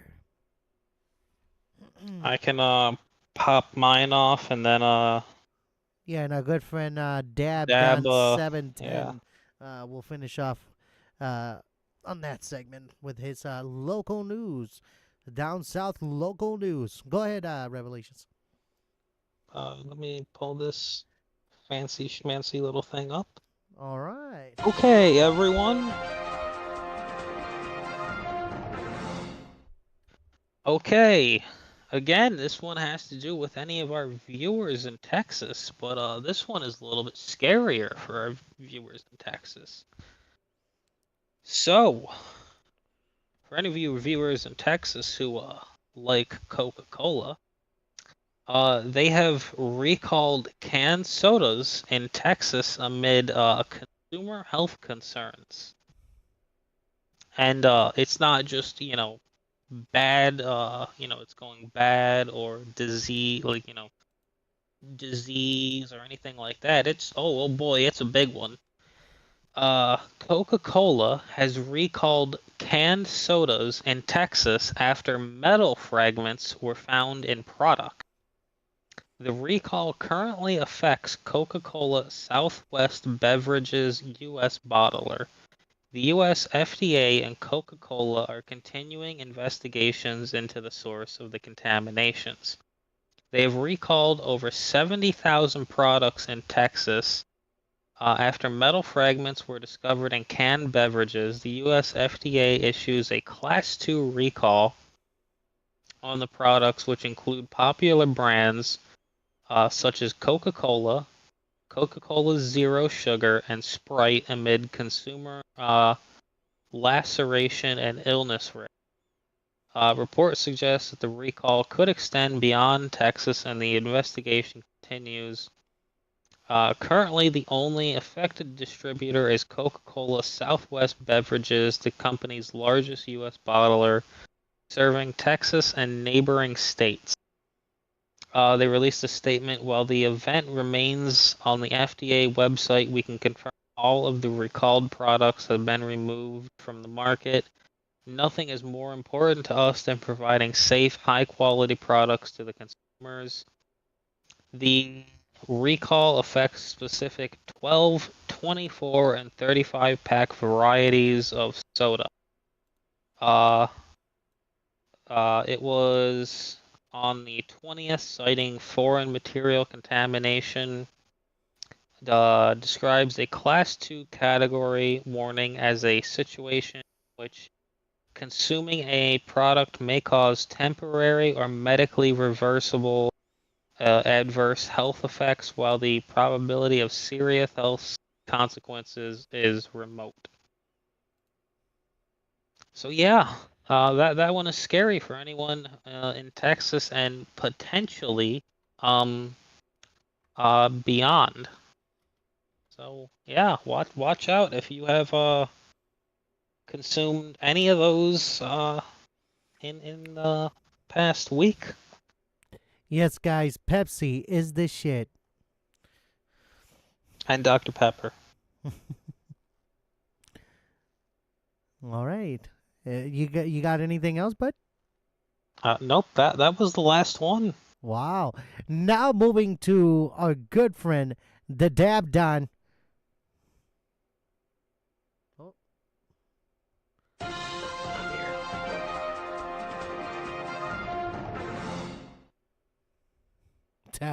Tap water is better. All right. So, the title of this article: Advancements in Technology Since Oklahoma City Bombing.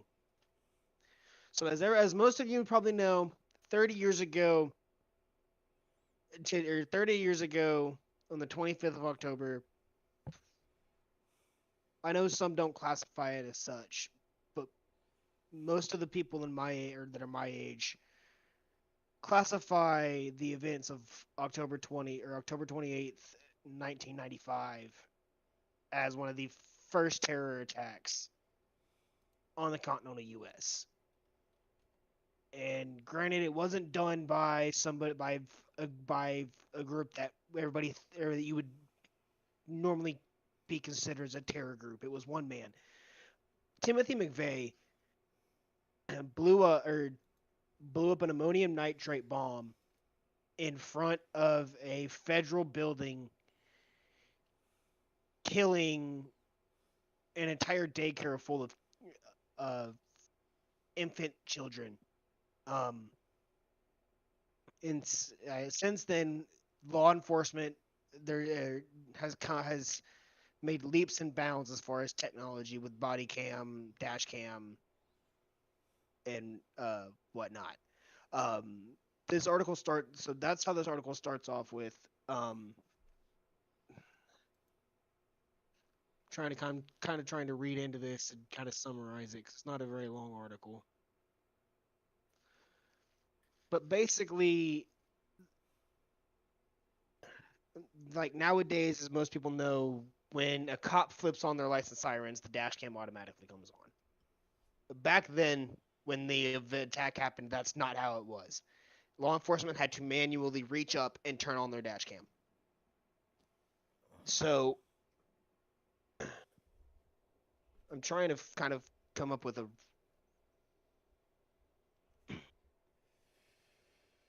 and as smoke weed every day. So with these advancements, the ALP or automatic license plate readers, you've got the BOLO system that's out nowadays. Being able to tie plates to the BOLO makes it easier for law enforcement to catch these criminals before they can hurt anybody else. Now, my question is, why did it take 30 years for this to happen? Legal red tape. Then you figure, then there was 9/11. People were worried about privacy concerns. When spyware came out, everyone was like, "Oh well, we like having people keep checked on us and yada yada yada." And the police were like, "Oh well, we can't do anything because, you know, people really don't want this, they don't want that, and so like there was a bunch of fucking legal red tape. People didn't want that. People were like, "Oh, well, our First Amendment is being violated if you do, if you do that." Like literally, I'm not kidding.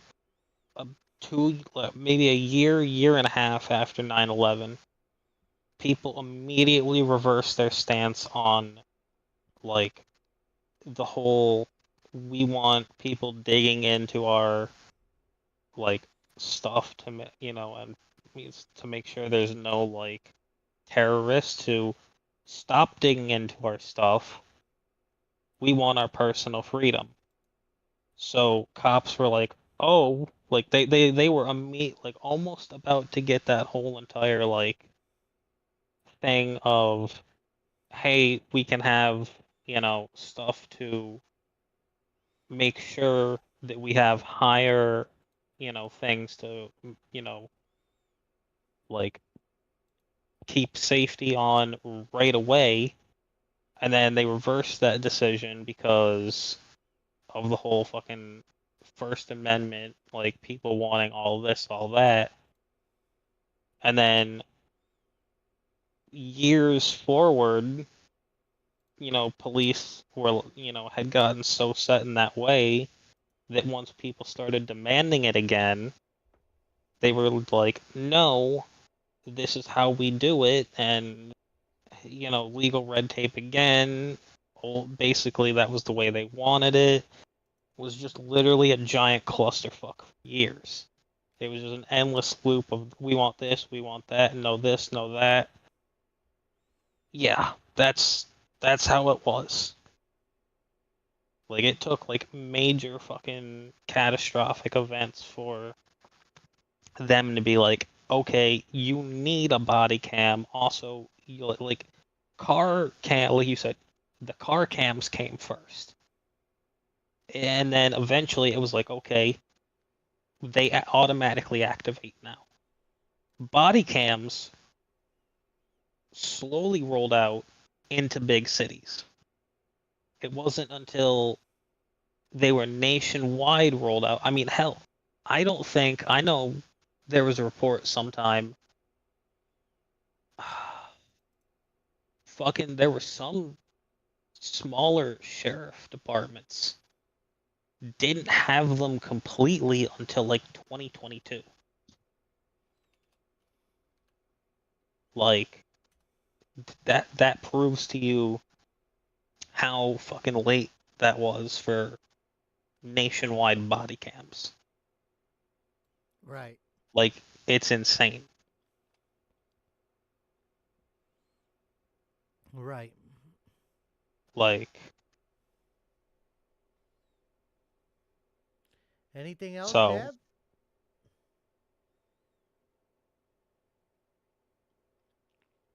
Deb? What? did we lose him? No, I'm here. Oh, there you are. I'm What? here. Sorry, What? my headset must have cut out for a minute. It's all right. What else do we got? Um.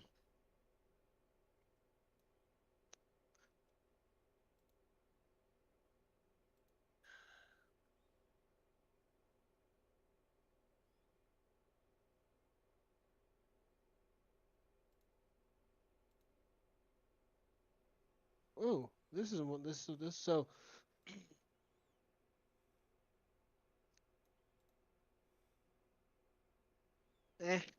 No, this one's not really all that. You sure? Anything is all that. Yeah, it's nothing. There's just some crack kid going around robbing 7-Elevens. Okay, so daily things, the 7-Eleven. Yeah, Yes. that's called Daily 7-Eleven. Yeah, that's like 7-Eleven Adventures. past midnight. Yeah, that's 7-Eleven past midnight. 7-Eleven Adventures. That's what that is. Yeah, you go to get a fucking hot dog and, big gulp from fucking 7-Eleven, and it's like, oh, look, there's the crackhead that I'm not going to give $1 to. Right. All right. I'm gonna head now to our last segment, ladies and gentlemen. Our last segment. I'm sorry for pulling you guys this long. This wasn't my intent. It's my fault for coming even this late. on the show. Our last segment is about Hurricane Melissa. What we got is some live updates and global significance.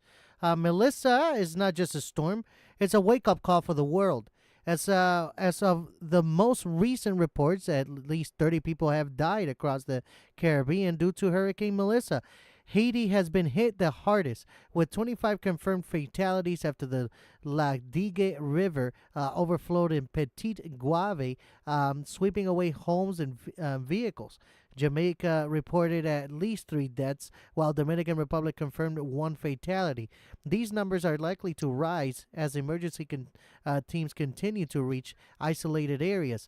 Melissa made a devastating landfall in Jamaica as a Category 5 hurricane with sustained winds of 185 miles an hour, marking it as the strongest storm ever recorded in Jamaica and among the most intense in the Atlantic. Entire communities were submerged, power grids collapsed, and hospitals struggled to operate as roads and communications infrastructures were destroyed.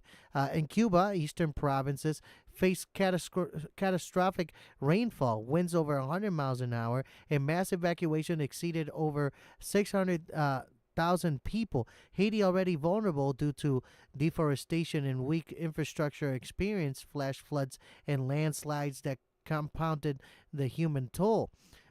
Even as Melissa weakens to a Category 1 hurricane over the Bahamas, the aftermath is historic. Critical infrastructures remain offline, homes are destroyed, and millions are displaced. Hospitals, schools, and ports are damaged, leaving long-term challenges for healthcare, food distribution, and economic recovery. For countries whose economies rely heavily on agriculture and tourism, the financial damage will likely run into billions of dollars. Melissa is more than a hurricane. It is a symbol of the climate emergency. Scientists point to rapidly warming oceans as a key driver of Melissa's strength and rapid intensification. The kind of extreme behavior that becoming increasingly common for the Caribbean. Storms like Melissa demonstrates how vulnerable communities face this proportionate risk despite contributing minimally to global carbon emissions. The human and economic toll is staggering, but the ripple effects are global. Supply chains are affected, tourism economies falter, and international aid must mobilize quickly. Melissa is also a stark reminder that disaster preparedness is no longer a local issue. The lesson here about infrastructure's resilience, evacuation planning, and rapid response apply to coastal regions worldwide. Melissa displaced hundreds of thousands of people, destroyed homes, disrupted access to clean water and food. Emergency shelters are overcrowded, and hospitals are overwhelmed with casualties from both direct storms impacts and secondary flooding effects. Aid agencies are racing against time, but blocked roads, down power lines, and damaged bridges are slowing efforts. Vulnerable population, the elderly, children, and low-income families remain at the greatest risk. How can nations anticipate? Before I read that, these are my discussion questions to this article. My ending discussion questions. How can nations anticipate storms that intensify faster than predicted? What strategies can be employed to protect vulnerable populations in regions with limited infrastructure? How does Hurricane Melissa illustrate the broader impact of climate change on extreme weather events? What responsibilities do wealthier nations have in providing support in mitigating global climate effects? How can the international community better coordinate disaster response and recovery and long-term resilience planning? Melissa is not a distant problem. It's a global event with implications for beyond the Caribbean, from climate science to international policy, humanitarian response, and the economy. For listeners everywhere, The takeaway is urgent and clear. Extreme weather is here, the stakes are higher, and our global response must be faster and smarter. What do you guys think about that storm? Well, I know it's bad enough to when they were flying that like Air Force like storm chaser plane Mm-hmm. into it. Once they finally got into the center of the hurricane where it's all calm and everything, they literally reported when they were flying in the worst part of it, it literally was starting to shake the plane apart. And that thing is supposed to be like the toughest of all of them. Well, it is actually the toughest of all of them. And for it to start shaking that plane apart, none of the other hurricanes have done that. No good. No good. No good. Things are heading south real quick. This world is changing, and we're going to see it change drastically in the coming years. For sure. For sure. Wouldn't doubt that we'll see Florida underwater very soon, all the Caribbean islands, all that stuff. Give it another 25 years more than likely. But ladies and gentlemen, before we close tonight, we will be having our good friend Revelations give us our daily reminder of the show. Go ahead, Mr. Revelations. Okay, well, due to a upcoming very special thing that is coming out, for any of you that are interested in video games, this one will be good for you. If not, this will just be a regular daily quote. So, the quote is, "You know our motto, we deliver."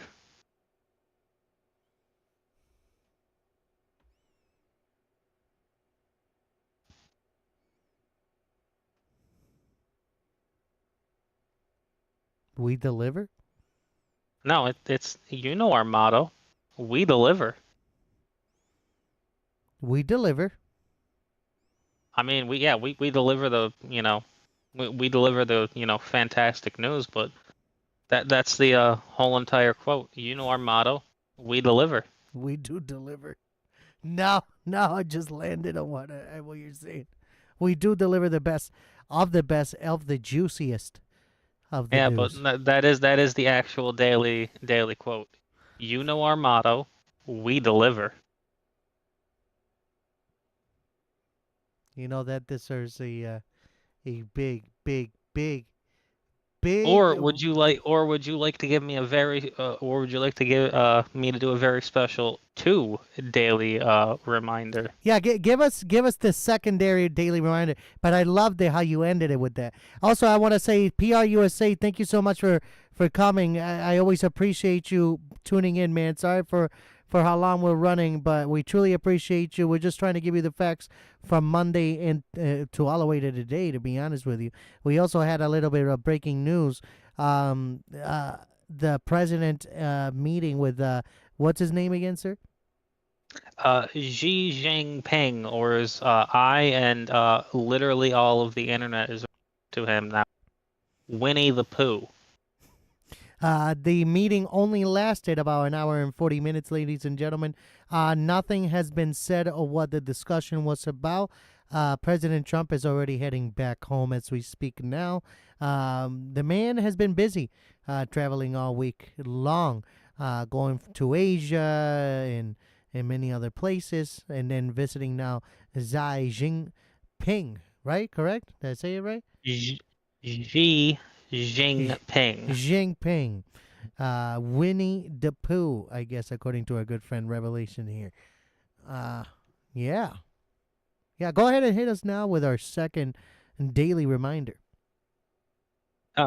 So the second daily quote, since we will not be here for Halloween, by the way, we wish you a happy Halloween. By the way, that is if you celebrate it. We We're know not gonna most be people here on don't. Halloween. Remember, we said that. Oh yeah, that's right. Sorry, I didn't mean to interrupt. Go ahead. Yeah, see, everyone, docket team doesn't tell us a lot of the stuff. So the second, daily quote is, "Somebody order a warthog." That is the end of the quote.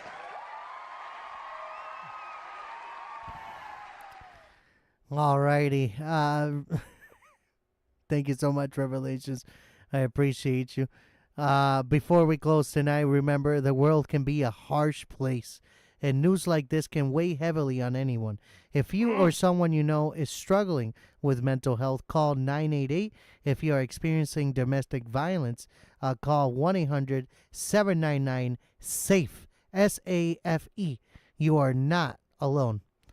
This is Jay Morales with always our good friend Revelations, and our special guest tonight was Dabdon 710, reminding you that staying informed is powerful, but taking care of yourself and your loved ones is paramount. Stay vigilant, stay compassionate, and stay unbound. And that's a wrap for episode 18. No, sorry, this is not episode 18. This is episode 19. From global powers moves to the heartbreaks that hit our communities. We've seen it all tonight. Here at Unbound, we don't just report, we question, we challenge, and we connect the dots that others miss. Keep your eyes open, mind sharp, and your voice loud. I'm Jay Morales with my good friend Revelations, signing off, but never quiet. Stay curious, stay fearless, stay unbound. Go ahead, guys. Say your goodbyes. Have a good night, guys. Thanks for coming. And like my good friend Jay said over here, I hope you enjoyed all of these juicy tidbits of information that we have brought to you. And chat, thanks for letting us talk about it. Hell yeah. Hell yeah. And now we're going to leave you with our third song from our good friends Tempest. The next song is now... Oh, my goodness. Thank you again, Docket Team. Thank you again. Don't fix no fucking crash out. No. Hold on to the crash out, buddy. Hold on to the crash out. We're almost done. The song is called Wandering Times. Take it easy, everybody. Have a very good night. Have a safe Halloween. And we'll catch you on Monday with more juicy news. She takes the Oh, no! Already screwed up, ladies and gentlemen. Oh, no! Oh, no. Well, with that, I would like to give a quick shout out while this fixes itself. To my dad for tuning in, for Rosalinda, for producer Mike, PR USA, Eddie Weber, everybody that tunes in. Without you, this show wouldn't be anything. So thank you for tuning in every time that we're live. Make sure to hit up Epoxy Floors when you need to. The man will hook you up. I promise you that. He does great work. And like I said, he will travel anywhere that you need to do your epoxy flooring. And also, never forget that you can also go down and get yourself that peanut butter and jelly burger at the K-Ville Hotel and Tavern in Klein-Feltersville, Pennsylvania, ladies and gentlemen. And now, without further ado, Tempest, Wandering Times.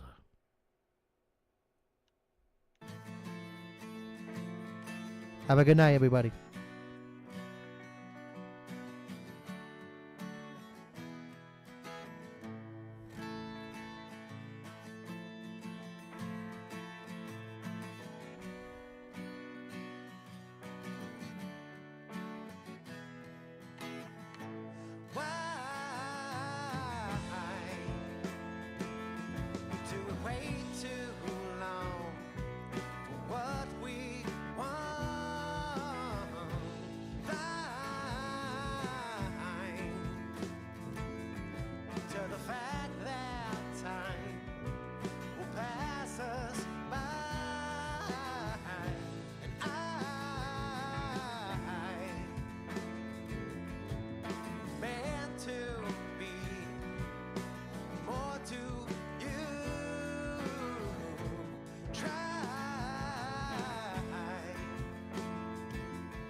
to the top. Oh, yeah.